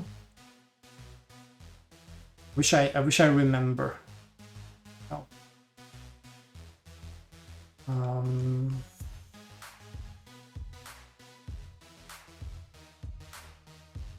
I think it's like it's always the service first. That's fast. Okay, that was just a typo then. First time. What was the typo? I don't even care. So this account seems to have the rights to list instances, which is called describe instances in the CLI command. As I remembered correctly, but I mistyped it. And we have one instance here that is a T2 micro on the US West A2 availability zone. Just checking the chat. Do you have anything here? Oh, and just I forgot to check on the other buckets that we had. I wonder if that's important. Maybe it will be important later. I just jumped right on the hint that this is something EC2 related. We'll see. There's a public IP address. I think I'm going to put this whole thing aside. So volume here, the volume ID.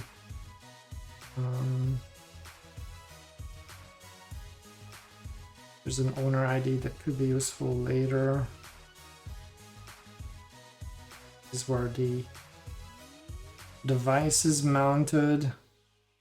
And that's it. There's one single EC2 instance here that we can enumerate. So I would say this is probably it. Question is, what do we need to do with this? I'm gonna save this one aside. What's happening here? Ah, okay, so that was. Just going to save it in my little file. Now, what can we do with this? And by the way, so this is not the JQ time here, but this would look so much better with JQ, which I need to why is it interrupting like this? I'm going to install JQ because to look at JSON data, JQ will give us pretty print, so it's much easier to look at it at a command line if you use something like JQ. We can also, using JQ, filter for specific values, although this is a fairly complex JSON object, so I'm not sure if we if that would be the best approach here. So we have the details for this instance, and I wonder if this one here is the same as the external IP here. So I'm just gonna grab on this. I don't know if IP would give me a good result here. Close enough. I should have gone with the public IP. We just grab for public IP instead. Okay, so 3 times in the JSON object we have the public IP, and when I wanted to check if this is the same instance as the one that we can enumerate.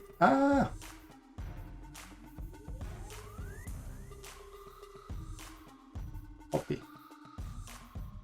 Paste. Just checking if my my camera is still on, but it looks good. So looks like the same IP address. So this instance that we can enumerate is the same as the target that we have. And there's a snapshot that was made, so probably we need to somehow look at the snapshot. I wonder if in the describe instances there's anything about the snapshot.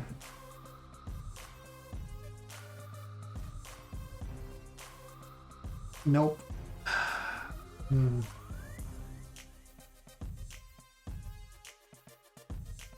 Oh, we saw the disk.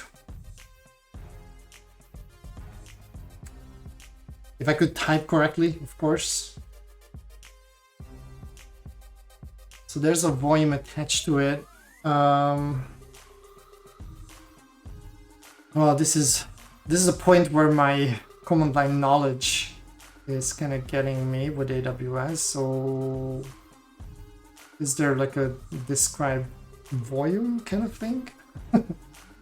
And is it with AC2?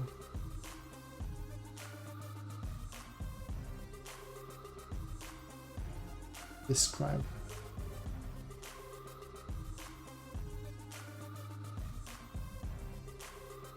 Describe volumes. That's a thing. So instead of describe instances, it's probably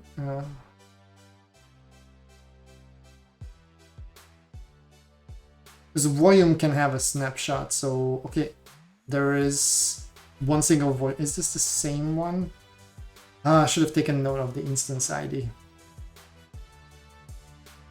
going to place this one and put it aside. So we can also describe volumes, and then there's a snapshot ID here, and then I just need to check if this volume ID is the same as, yeah, okay, so volume ID is the same, so we should be able to do something with this snapshot thing. I'm just looking at my previous note on, so we also have owner ID, IP address, we know the volume, and then we have the details for the volume, and there's a snapshot here. So this is probably the snapshot. There's only one snapshot. This is probably the snapshot that we need to somehow get.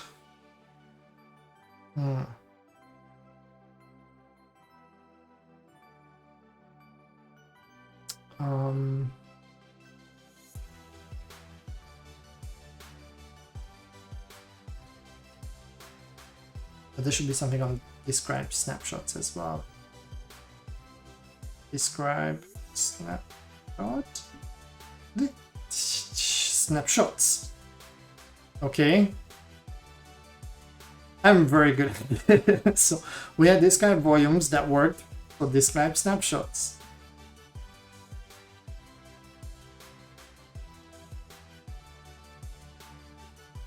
It's doing something.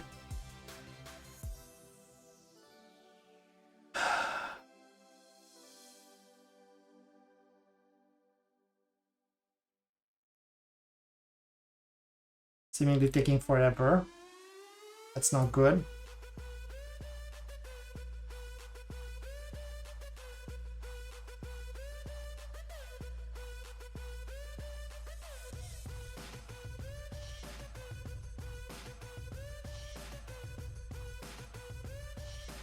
I think this is either failing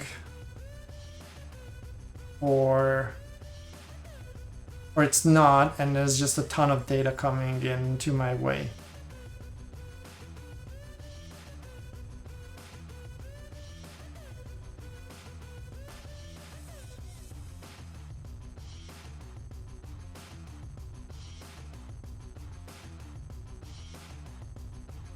Again, anyone has... I don't want to take the hint yet. Ah, there it is. So yeah. Something came back of this. Oh, there's way more than just one. There's a lot of snapshot here. Oh, this is not good.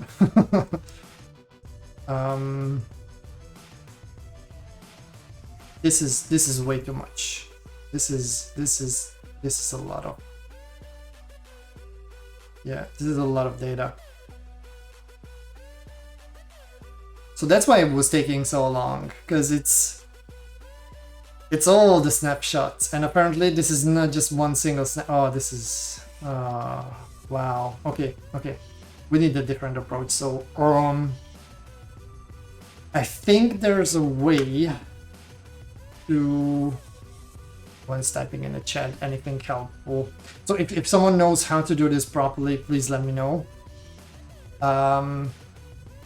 So we had here with the describe volumes that return quite fast because there's one single volume. The problem is that now for describe snapshot, we have way too much data coming in. I need to filter this somehow. WS describe snapshot. I'm gonna look at the help. Accept. Okay, we can do filters. Snapshot ID.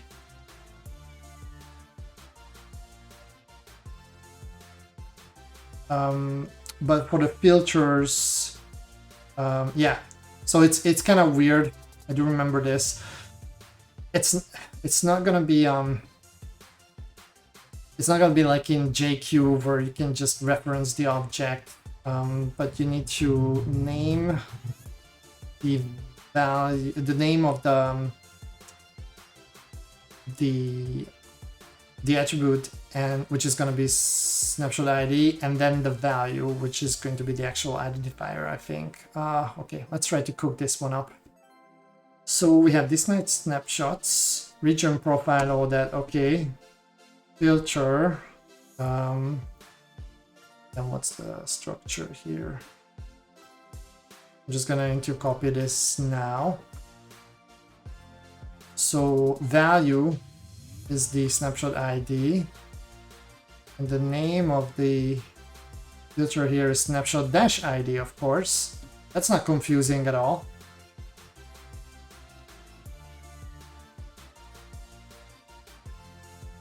Now, is there a space here or without the space? Well, there's only one way to find out. I'm gonna give it a try. Okay, that didn't work.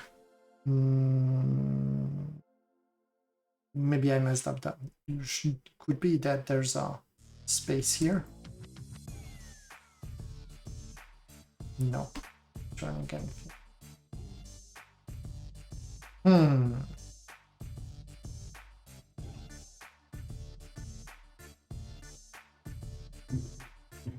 I would imagine that this works. We're looking at describe snapshots here.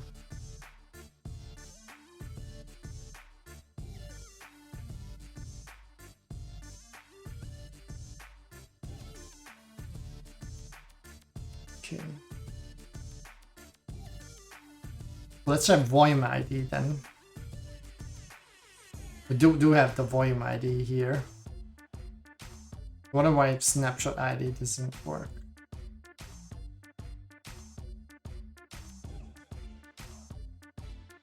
Volume ID. And then I should get all the snapshots for this volume, which is just one. I'm not sure how I'm going to be closer to the solution with this, but okay. Flaws backup, okay, cool. Yeah, but this is not... I mean, I'm going to save this one, but it's not getting us any closer now. Probably I should try to figure out what I can do with this snapshot.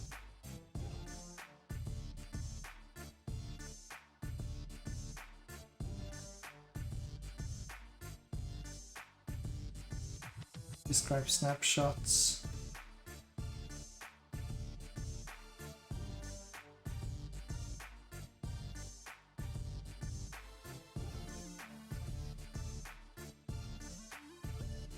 EC2.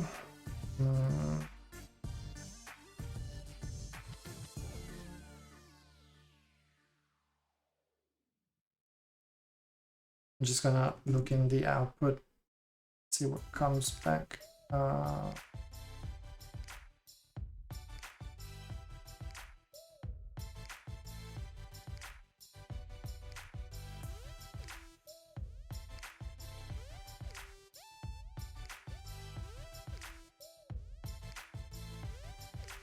Oh, this is not helping.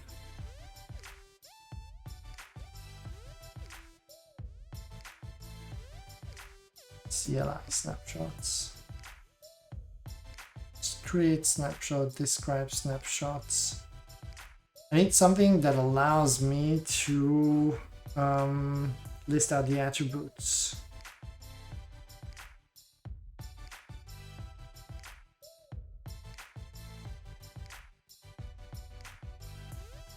For a snapshot.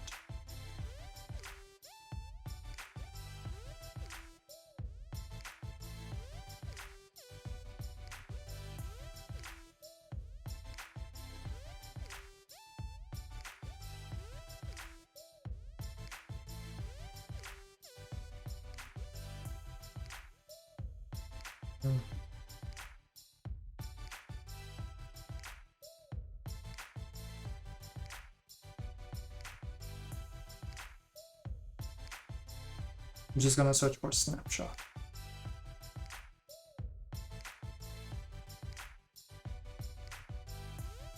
Authorize, delete, complete, copy. This is all create, delete.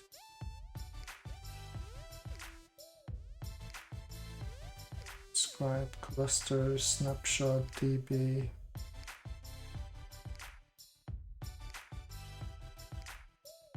Snapshot attribute.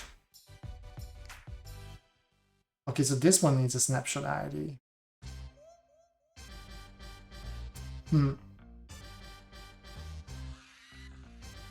I wonder if we can figure out something like this. Let's see.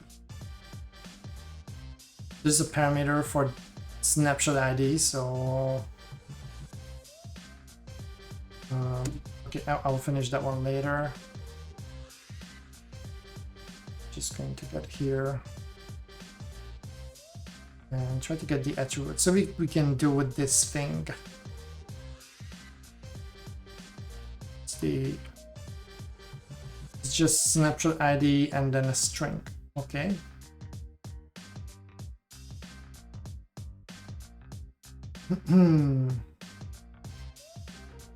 Dash attribute. What does that do?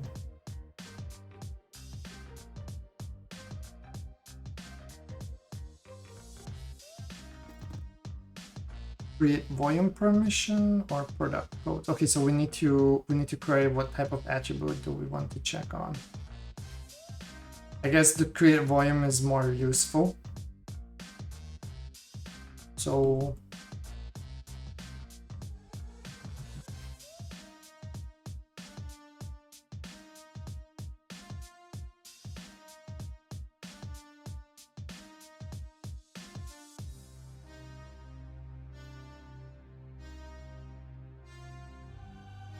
okay.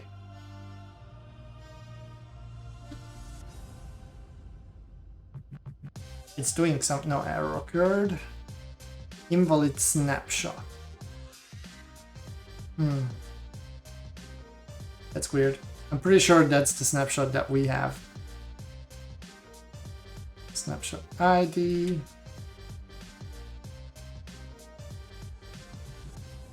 We're gonna get there. I feel that we're close.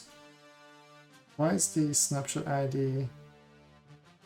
Do I need to put it in like quotes? I don't think so. Do have the right snapshot, aren't we? I'm just going to check on once again on the volume.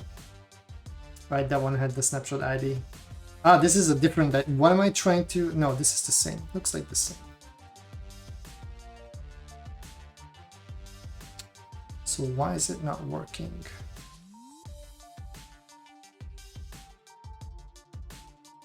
If I put it in quotes.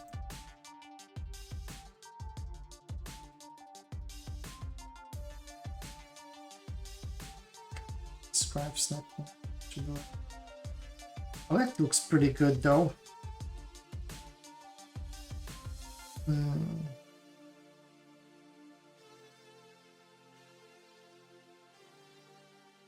Wait. I'm with the right profile. This is the right snapshot ID.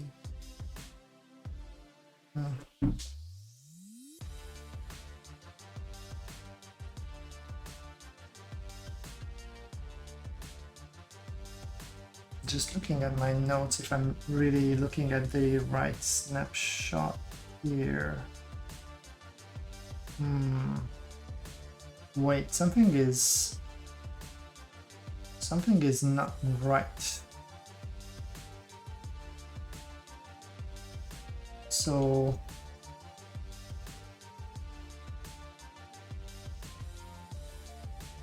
this volume ID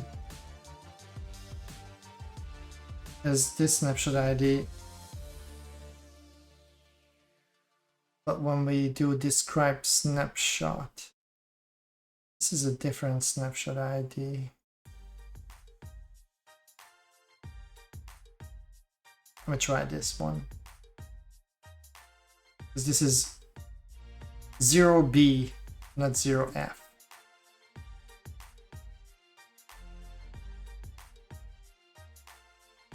But then what is the... I don't get it.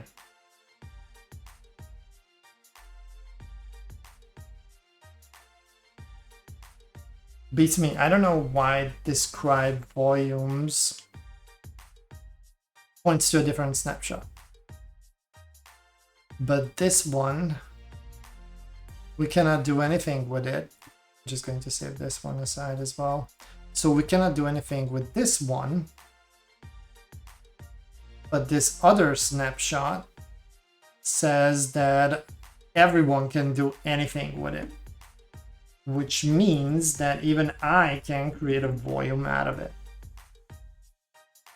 which I don't know how to do, but it's fine. So,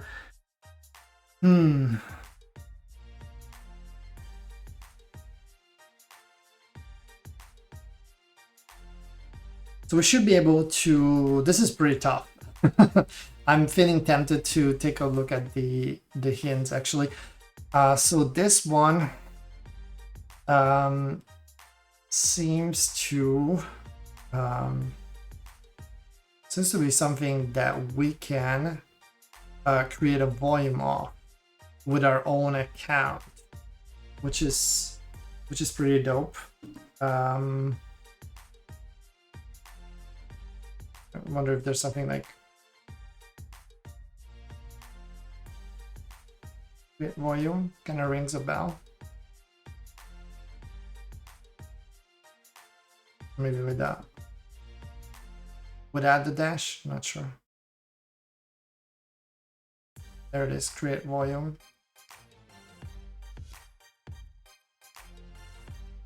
And volume type, name. But we should be snapshot.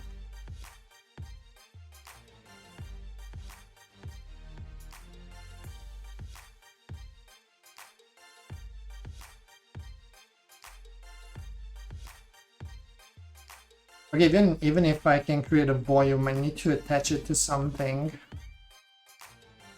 This is not making it easy.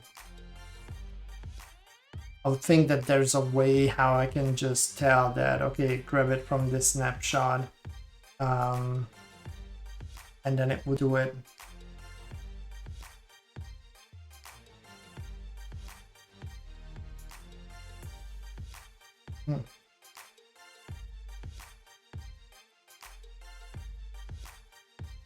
So like a snapshot ID kind of thing. Weird.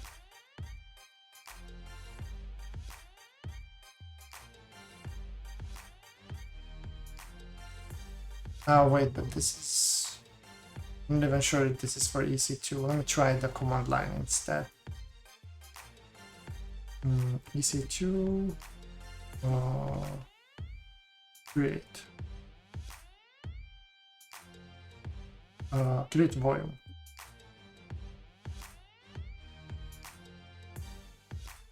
It needs an availability zone, and then I guess also a region if it needs an availability zone.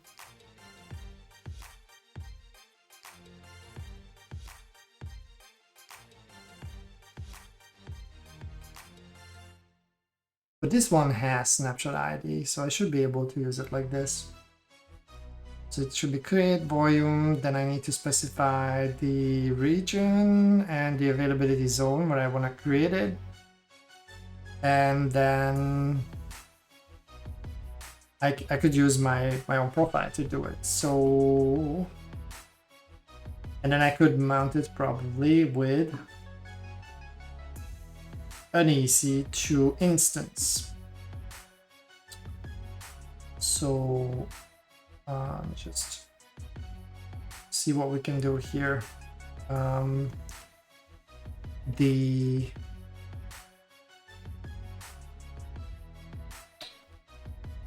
region was US West 2, right?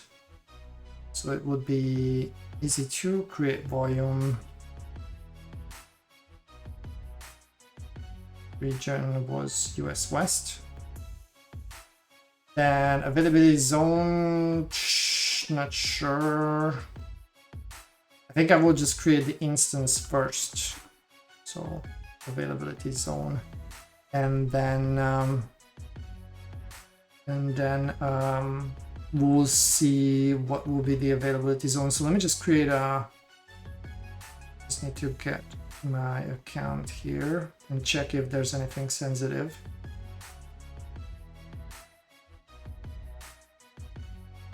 So by default, I'm on EC2.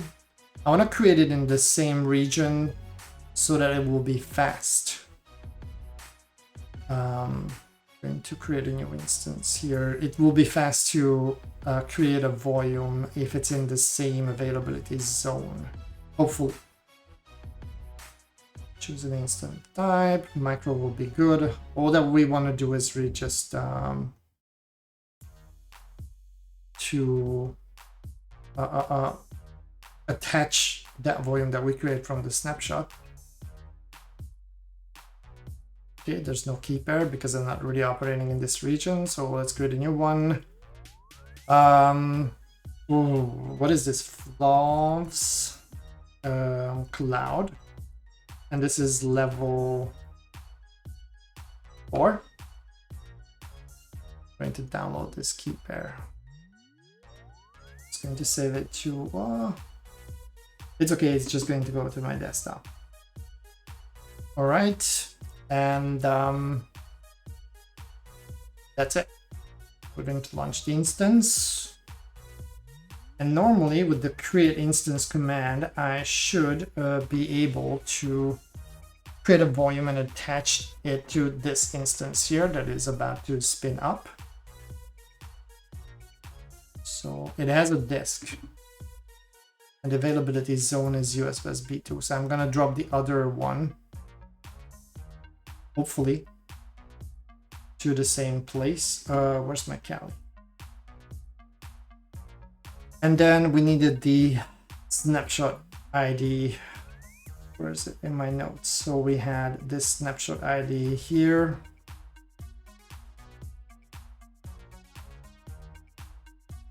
And normally this is with the default provided, it should work.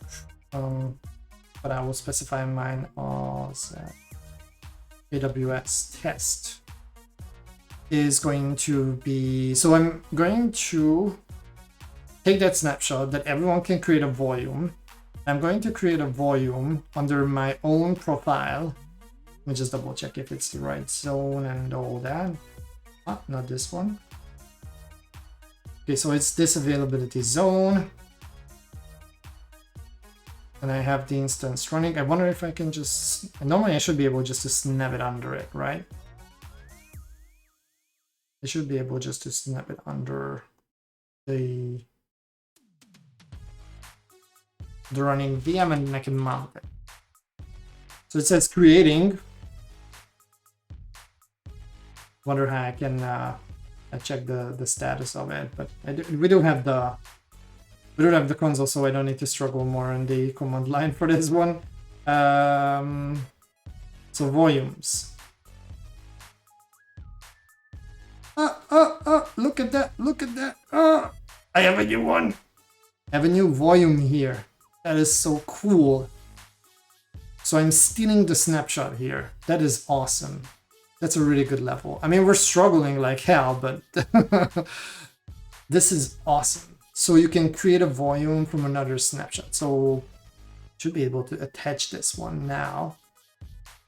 That is what are we trying to do here, by the way? Because it's like I'm down. Is this a rabbit hole?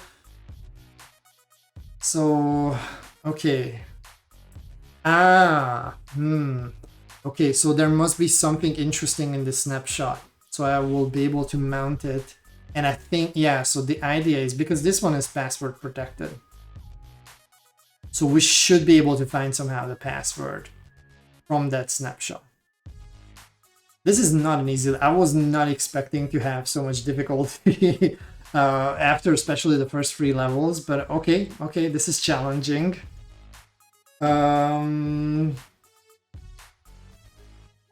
So for those of you who are accustomed to watch streams, you probably realize that not everything goes as planned. On Monday, when we rated Tiberius and his stream. He said that normally Mondays are for beginner level systems, but they can never find a beginner level system. And I do remember that he had a really hard time last week on a beginner level challenge. And I saw his tweet yesterday, I think, saying that he had to look up the walkthrough even for the system because they got so stuck. Okay, so attach volume. Do we have instances here? Okay, there's my instance. Whatever. My name, devices, da-da-da. Okay, I don't care how it's called. Just gonna save this one aside. Wow, my notes are getting really, really messy now. I can't even navigate. It's like, look at this. This is, I'll try to pop this one in. Maybe I need to, I'm going to just save it down to somewhere. So my notes are getting really, really, really messy. I saved all the previous commands, but this level is challenging me a lot. But okay. So at this point, I should have an instance running and it has the snapshot. Oops, sorry. Oh, this is actually good. So this is fine. This is fine. And so we have two different options here. Because now, I don't know if you know this, but now with EC2 instances, you can just, I think it works with RDP as well. I never tried it with RDP, but I do know that if you click on the connect button here, you should be able just to go directly here. You can use an SSH client. I'm going to use the SSH client method, but just out of curiosity, normally this should work. And I also need the, EC2 user is the username. I always forget that one. User. And this is the IP address. So I'm also going to copy this one for later SSHing in. But I think we should be able even to SSH in the browser. So that's pretty cool.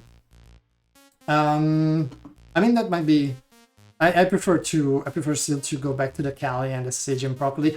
But this is pretty neat, in my opinion, that you can just on the web interface interact with the instance. So I don't know if you know this one, but it's pretty useful. So let's SSH in. And I need let me just try to find the key that I saved. So we do have this one here, and I'm going to drop it over here. So I save these keys to SSH in to the instance, and I should SSH-I. This is the name. The user was EC2-user at, and then this was the public IP address. All right. Okay, cool. Now I'm SSH'd in, so wonder if there's a device, which of course points to a different device name. So this is just a link. Yeah. And there seems to be one volume here. So if I mount this under sudo mount, if I could type this under /mmt, and then I sudo to get there, I think I don't need. How cool is that? We stole a snapshot. We stole a volume. Awesome. Now what? Now I need to find the password. So engine X, okay. Don't know. So let's explore the directories. If anyone has an idea, drop it in the chat.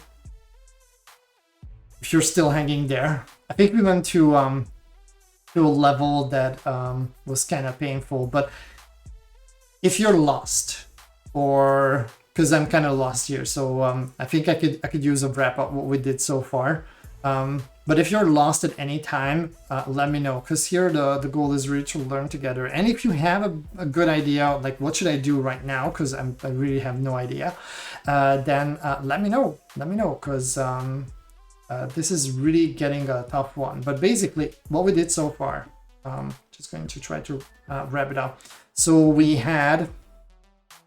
already had the access keys from the previous challenge, and we used that to list out the different buckets. So yeah, that's actually not really tied to this one, but we were able to list out the different buckets with that one.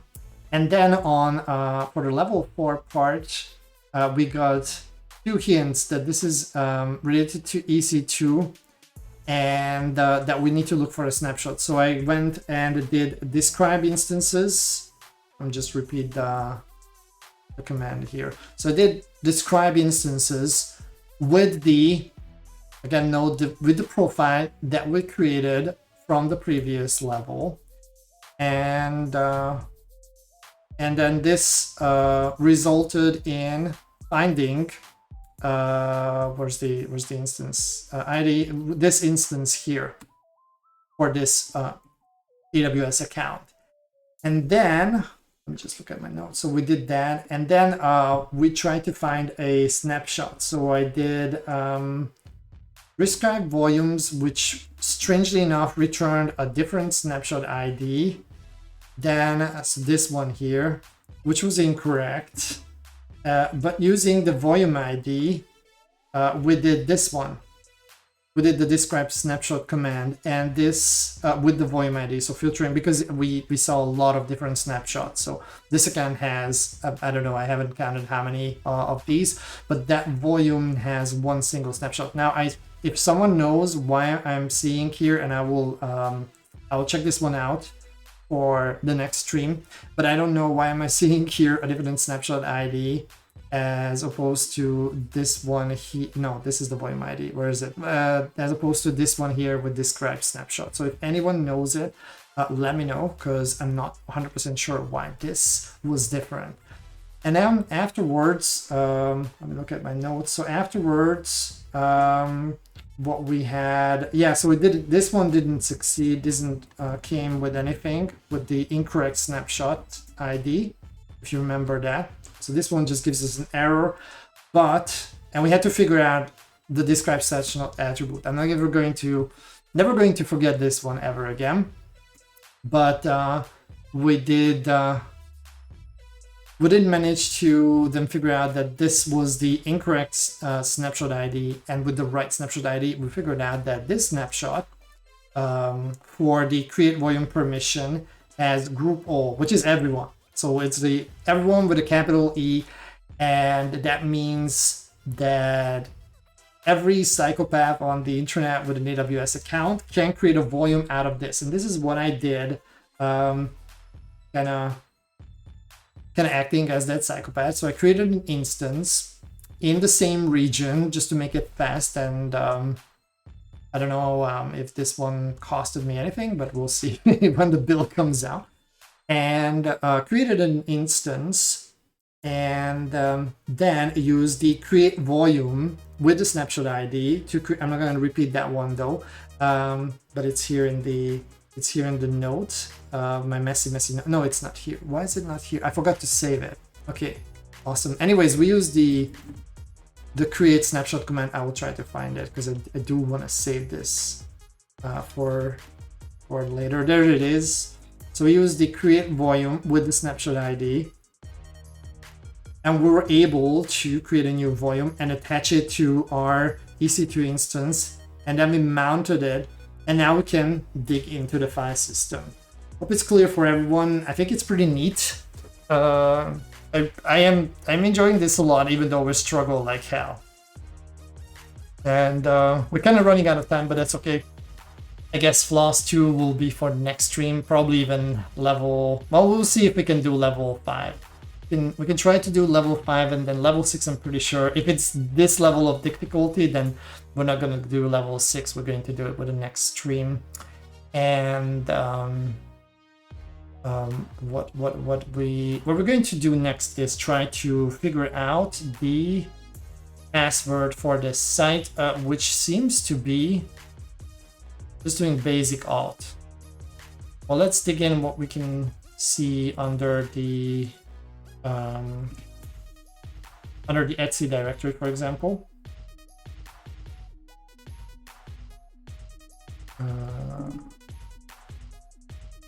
What?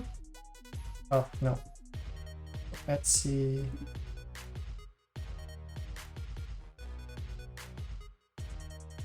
There's nothing here.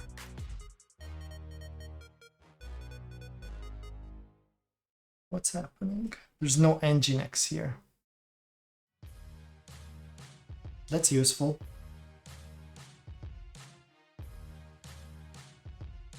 Oh no. Oh no. I think this was way too much for me already. So we're not trying to look at slash Etsy because that's my instances Etsy directory. Ah, lame. So I'm under /mount and I'm looking at that other volume. Okay, there it is. There's Nginx. Ah, okay.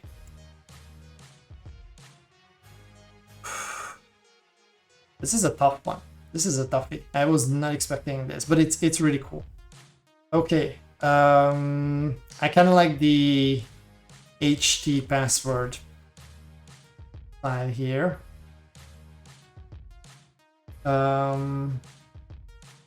Yeah, I think this is encrypted, so this is not gonna help us much. But anyways, I'm going to save this aside.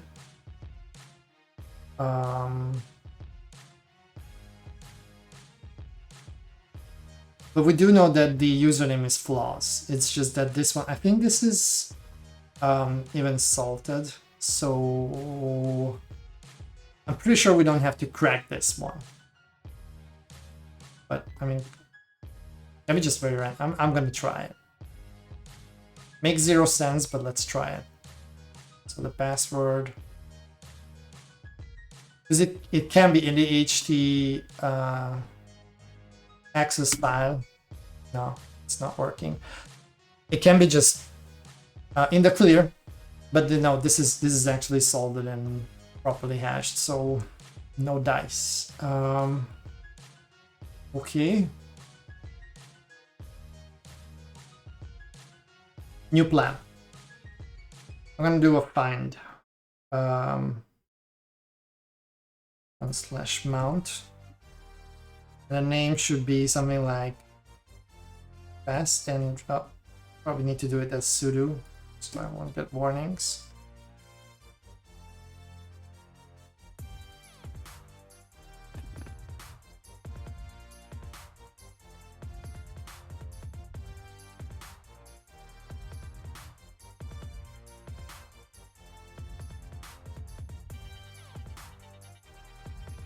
So I probably should skip all the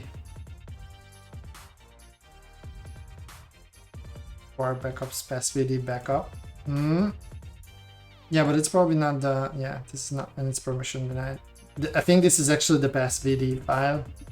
Ah! And just clean this one. Yeah, so this is just a passvd file.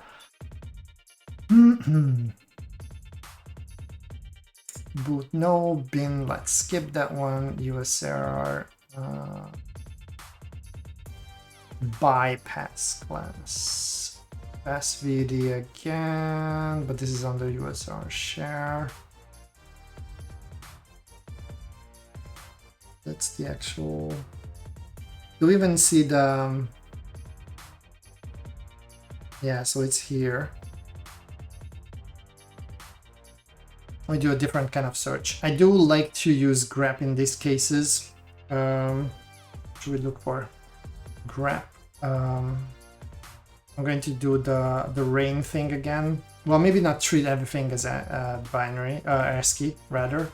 So just rin, and then search for something like pass, in the /mnt, sudo. Let's give it a go. Okay, I probably should skip all the binary stuff here. So, and USR2, I don't think there's anything useful in there. So I'm gonna use the power of grep and the regular expressions, but I'm going to create a very stupid regular expression. So no USR, no bin. I don't want to have bin. No bin. No boot. I also don't want to have boot there.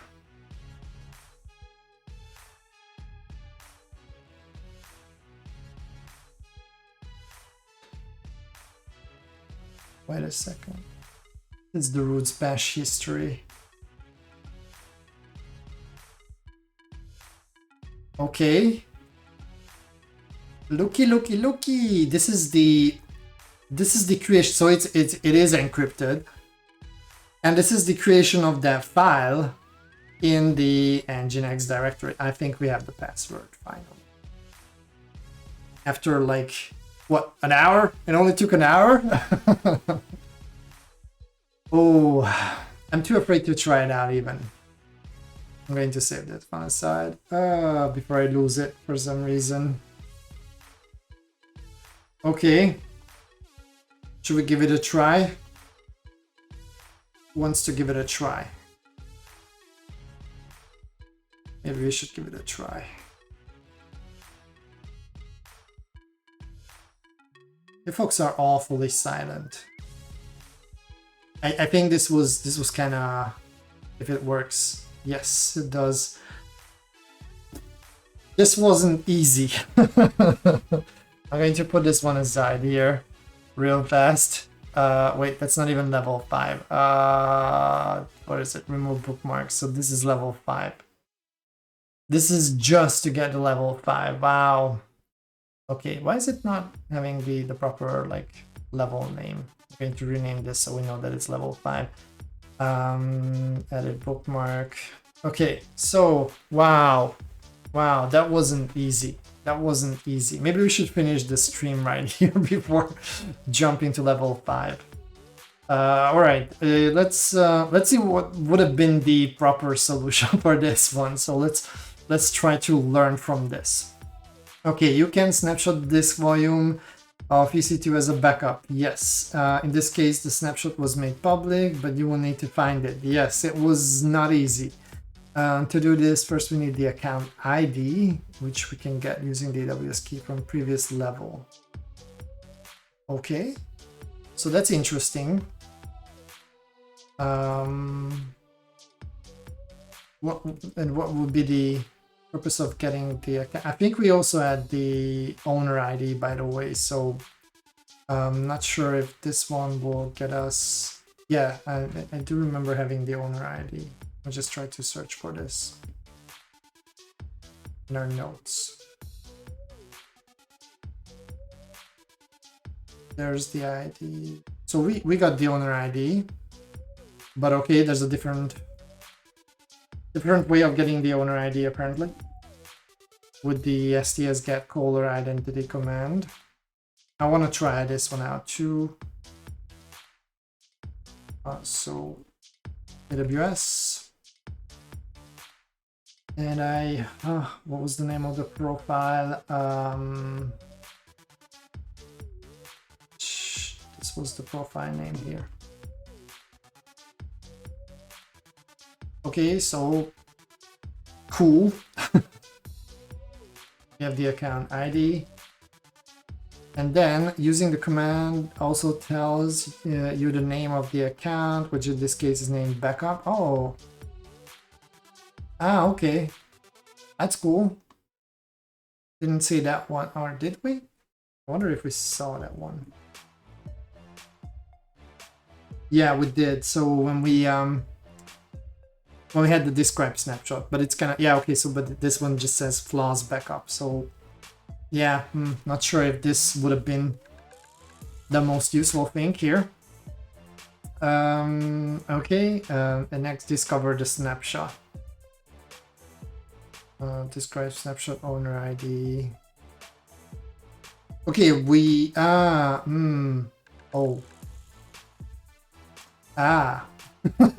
So I think I went like this instead of going like this, but that's cool.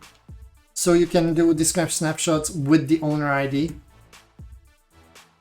Instead, I grabbed the volume ID and then the snapshot ID to get to this point. So first I looked at the instances, then the volume, and then the snapshots. I'm going to remember this, I think. But this is the, so this would be the alternative way of getting there. And okay. We had specify the owner ID just to filter the output. For fun, run that command without the owner ID and notice the snapshots that are publicly readable. Oh, so this was intentional that they had like a gazillion snapshots there. That's very evil. By default, snapshots are private and you can transfer them between accounts securely by specifying the account ID of the owner account. Number of people just make them public and forget about them, it seems. Okay, nice. This is not something I saw before, so I'm very glad that we did this because I wasn't aware that it's that easy to do this. I mean, there was nothing easy about it, but once we know what we are supposed to look for, this is pretty interesting. Okay. And then, oh, okay, so they're using the let's just get some music here. They're using the command line interface to the cloud. They're using the command line interface to create an instance, which I did at the management console instead, and then oh no, sorry, this is the place where they create the snapshot like we did. So they use the create volume, they set the whistles and bells. So yeah, this is the same command that we used, and then SSH again, and then oh okay, ls block. Yeah, that would have been a more meaningful way to identify the actual partition and the volume, but that's fine. What are they doing next? So they're mounting it. That's it. And then, ooh, that's a very big. Oops, what happened here? That's a really long find command over there. So they exclude a bunch of things and try to find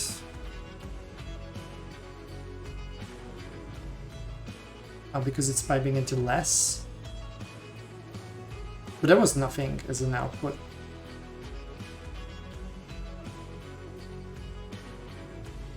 This command doesn't work. Swing / mount, looking for files.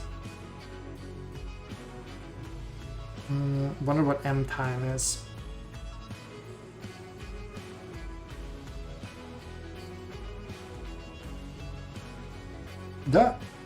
What? Wasn't it M time? -M time. Ah, there is. Measure times from the beginning of today rather than from 24 hours ago. I think this one messes it up, isn't it?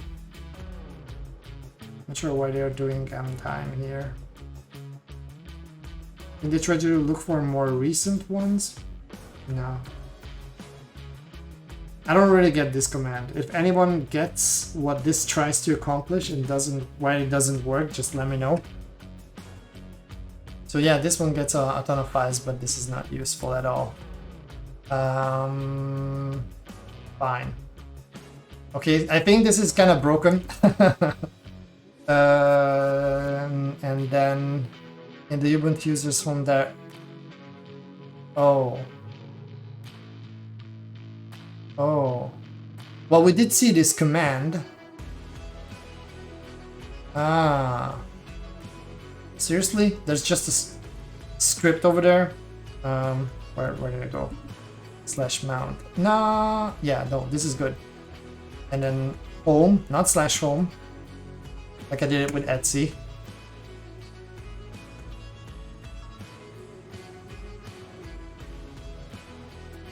Okay. Well, apparently that was a shell script there. So apparently that was also over there. I think our solution is cooler. I definitely think it's much cooler that we found it in the root bash history. I think that's way cooler. So root, and then this is permission denied. Dumb. This will not work like this, but then we can cat out the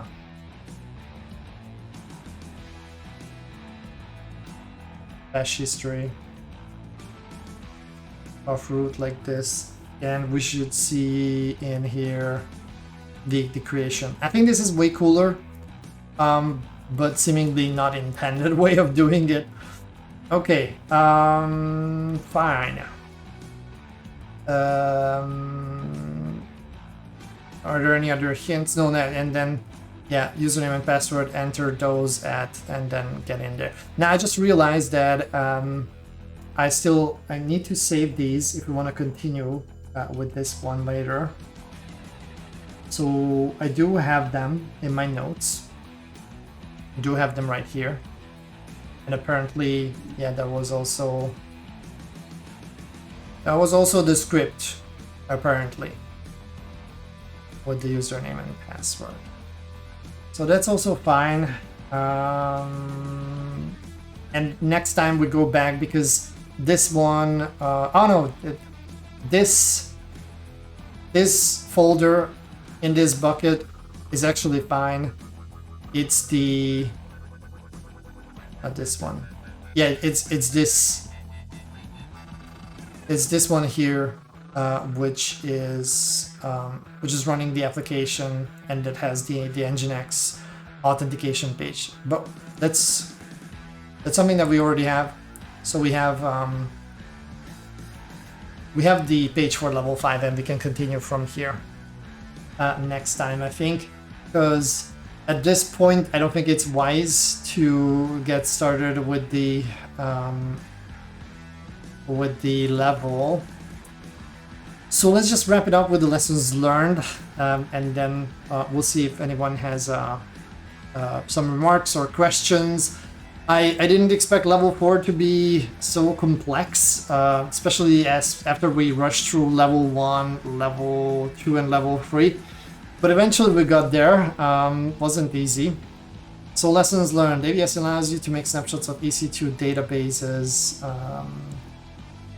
Just a tiny bit. I'm going to get down the volume for the music.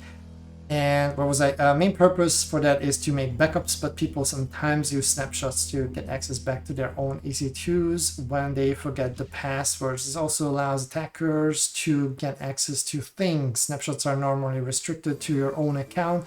So a possible attack would be an attacker getting access to an AWS key that allows them to stop and do other things with the EC2s, and then uses that snapshot EC2 and spin up an EC2 with that volume in your environment to get access to it, like we did. So like all backups, you need to be cautious about protecting them. Okay, this is really, really, really cool. I think well, we can scratch a little bit maybe the surface just to get a feel about level 5, and then we'll continue from here. Flaws 2, let me just take a quick look at it. I'm not sure how many levels do they have there. But I think it should be, yeah, it just gives level 1. So I have no idea how many levels are there for flaws 2, but I think combined with level 5, level 6, this should be plenty of entertainment for us for the next stream next Wednesday. So we're going to continue from here, but just out of curiosity, I'll just poke in a little bit, and if you want, then you can continue playing it, and then we'll see it next stream. I will put this one aside because exploring the level 4 challenge was pretty fun, even though it was not easy. So level 5 is about again EC2 instance that has a simple HTTP only proxy on it. There are some examples of its usage. Okay, so I can go to the flaws.cloud domain. So this looks like some weird proxy service here.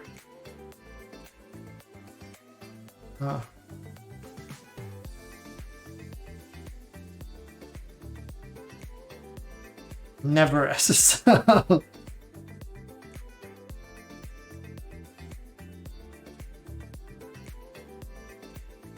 Okay, that's funny. Well, this one doesn't seem to work, but then we'll finish up this stream, but I want to try out something. So we had those buckets, and I was trying to access them. We don't have it here. Yeah, let me just exit from the... I think it was in this console, so I'm going to exit from the instance. And what was it? S3LS.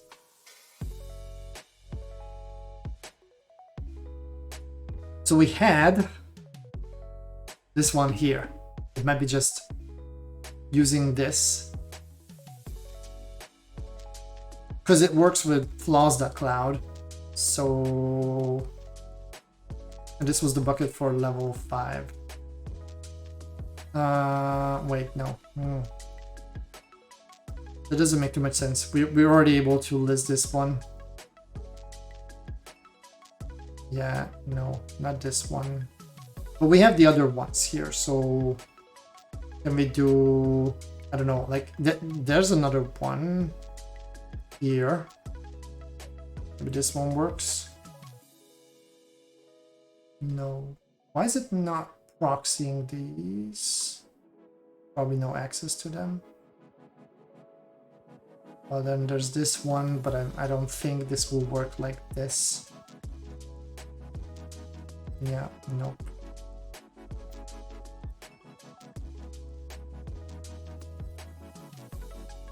Okay, I don't know.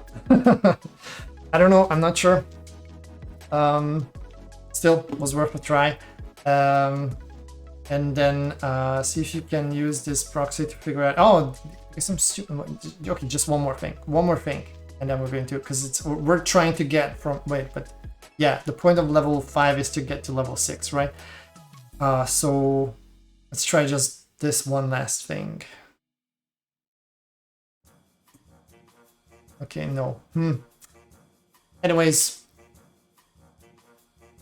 I wonder what's the catch here. But we can figure that one out later. I think we're approaching towards the end of the stream. I'm just being curious, and I want to see what would be the solution. How about we take a hint, just out of curiosity?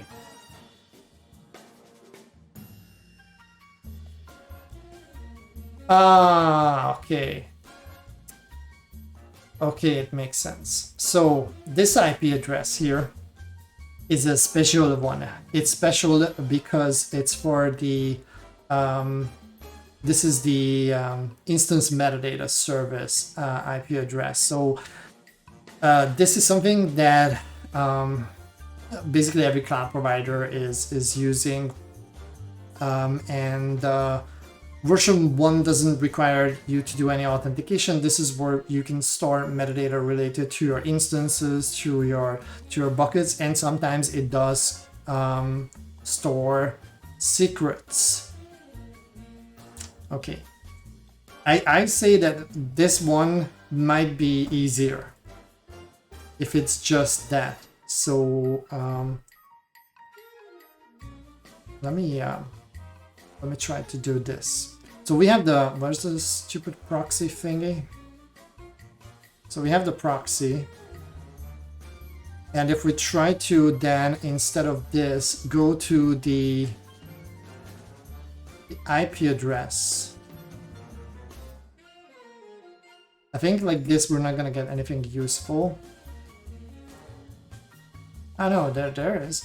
So version 1 doesn't require any authentication. The node latest will contain interesting things. Oh, we can actually do this from the browser. So I think the most juicy one is the metadata. That's where you might find secrets under identity access management. The reason why I know this one so well now, and this is just a reference to some of the videos, there was a challenge. It was a terminal challenge in Holiday Hack Challenge to, I can't remember which challenge was it tied to. Was it the printer one, I think? I can't remember which one was it, but it guides you through the whole thing, like how to query this. There you use curl, and I initially wanted to do the curl thing, but you know, apparently this one works really well from the browser as well, which I'm glad that I tried. And flaws. Okay, so that's the name of the credential entry, flaws. That's why I said it's probably going to be fast. So I think we will be able to potentially use this to get to the next level, and then we're going to wrap it up. So there's a level 6 bucket. Okay, what we need to do at this point is we just need to, I don't think we will be able to put the token in a profile. At least I don't know how to do it with AWS configure. Maybe we can manually add it somehow. I don't know. But we can also set environment variables and then try to access this S3 bucket here. So basically, this metadata service does store credentials for applications, and they can just, by going to the IMDS service, they can grab that one. This is why it's so dangerous when someone has, for example, access to an AWS EC2 instance, because then they can directly communicate to the IMDS service. Now in this case, it's kind of weird that this challenge with the proxy part, but it allows us to interact with that. I'm not sure how this could have been figured out without the hint. So taking the hint was definitely interesting and useful. Now we just need to set these. Not sure how I can add this to the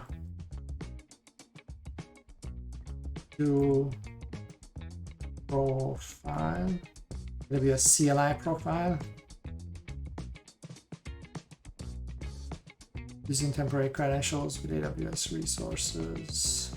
AWS documentation is so good. It's just a ton of yeah, this should work. Instead of describe instance, we're going to just get to the bucket instead. So let me I'm gonna open up Mousepad here just real quick to add the appropriate keys and the token. And with these, we should be, in the name of the application, access that bucket. I think that's where this is headed to. Where's my... So this is the key ID. This is the... Okay, there's no special character in there. And then there is the token ID here.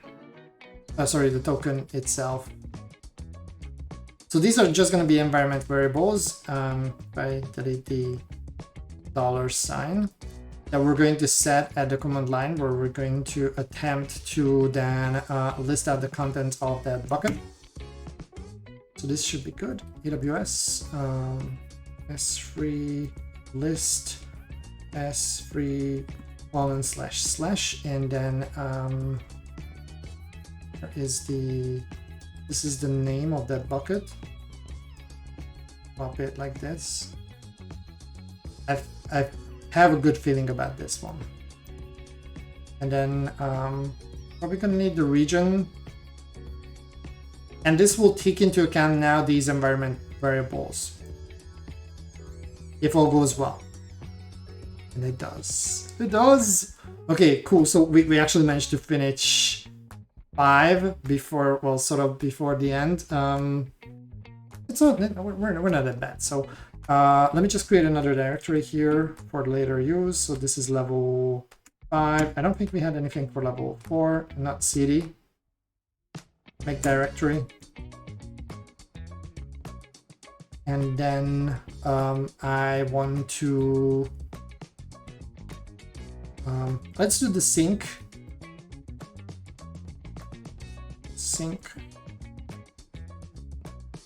Mayday, we are syncing. What are you thinking about? Okay, sorry about the bad joke. I think I'm just being a little bit tired after level 4, but we're doing well. We're doing well. There's the index.html. So this is, yeah, this is the one that you get when you try to directly go there. And then these are the hints, which we haven't looked at. Well, we looked at the first one. And this is the, yeah, this is not great like this. Which one is it? Like this one, almost, is the directory that we need. So I'm just, let's try to open, fail to open URL. Okay, I'm going to copy this then and do like this. Yeah, so that's the proper level 6. Awesome. Okay, so we had to use one hint because I was feeling like, okay, let's see what the hint is to figure out that this is about the instance metadata service. Okay, and they just go to flaws. Is there a third hint? What are they doing here? Okay, so this is how you store it with a profile. Okay, anyways, I'm not gonna edit my profile credentials now because my own credentials are there. So yeah, maybe for next time I can add this one there. And I'm not going to do it right now. And then yeah, they just do the same thing and get the bucket. Okay, cool. I think we earned this. I think we've earned this. And there's level 6, and according to the buckets, which I can't even remember where they are listed now, but I do remember that was level 6, and then there was some end thingy there. So we still need to solve level 6, and then we'll continue with flaws 2. Apparently, the level 4 challenge was pretty tough, but yeah, this last one was quite rewarding. Alrighty, let me switch quickly to back to just chatting. And yeah, so we're going to wrap it up for today. I hope you enjoyed it and learned something from it. If you have any questions, let me know. We can still hang around a little bit. I'm not sure if there's anyone who we can raid right now. Yeah, I don't see anyone interesting unless we want to visit Stephen Wolfram, which yeah, I don't feel like it. So we're going to wrap it up now. There's no one who I really think could be interesting to raid today. So we're just going to finish this one, and my plan is to continue with level 6. Hopefully that will be not that harsh, and then we'll see flaws 2. I don't know how many levels do they have, but if they have approximately the same amount, then yeah, it might be even difficult to squeeze that one in. If they have less, then we might get a chance to look at the blue team side of it. I'm actually thinking what we're going to do. If I manage to find something interesting for cloud evidence that is public, which is not something that lies around, then we can do on Monday dedicated blue team on flaws 2, because they have a defender side, and then add on top of that. If not, then we'll see it afterwards.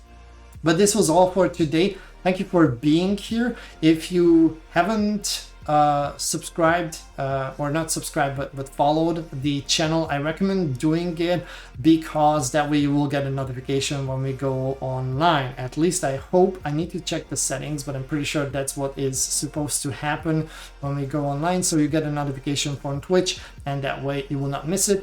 We're going to continue our journey into information security on Friday, where we're going to build a pie sniffer. I checked, I have all the parts. Maybe potentially, if the post office wants the same thing, then we might get the additional battery that I ordered from AliExpress. If not, I have pie sugar, so we might use pie sugar to build that.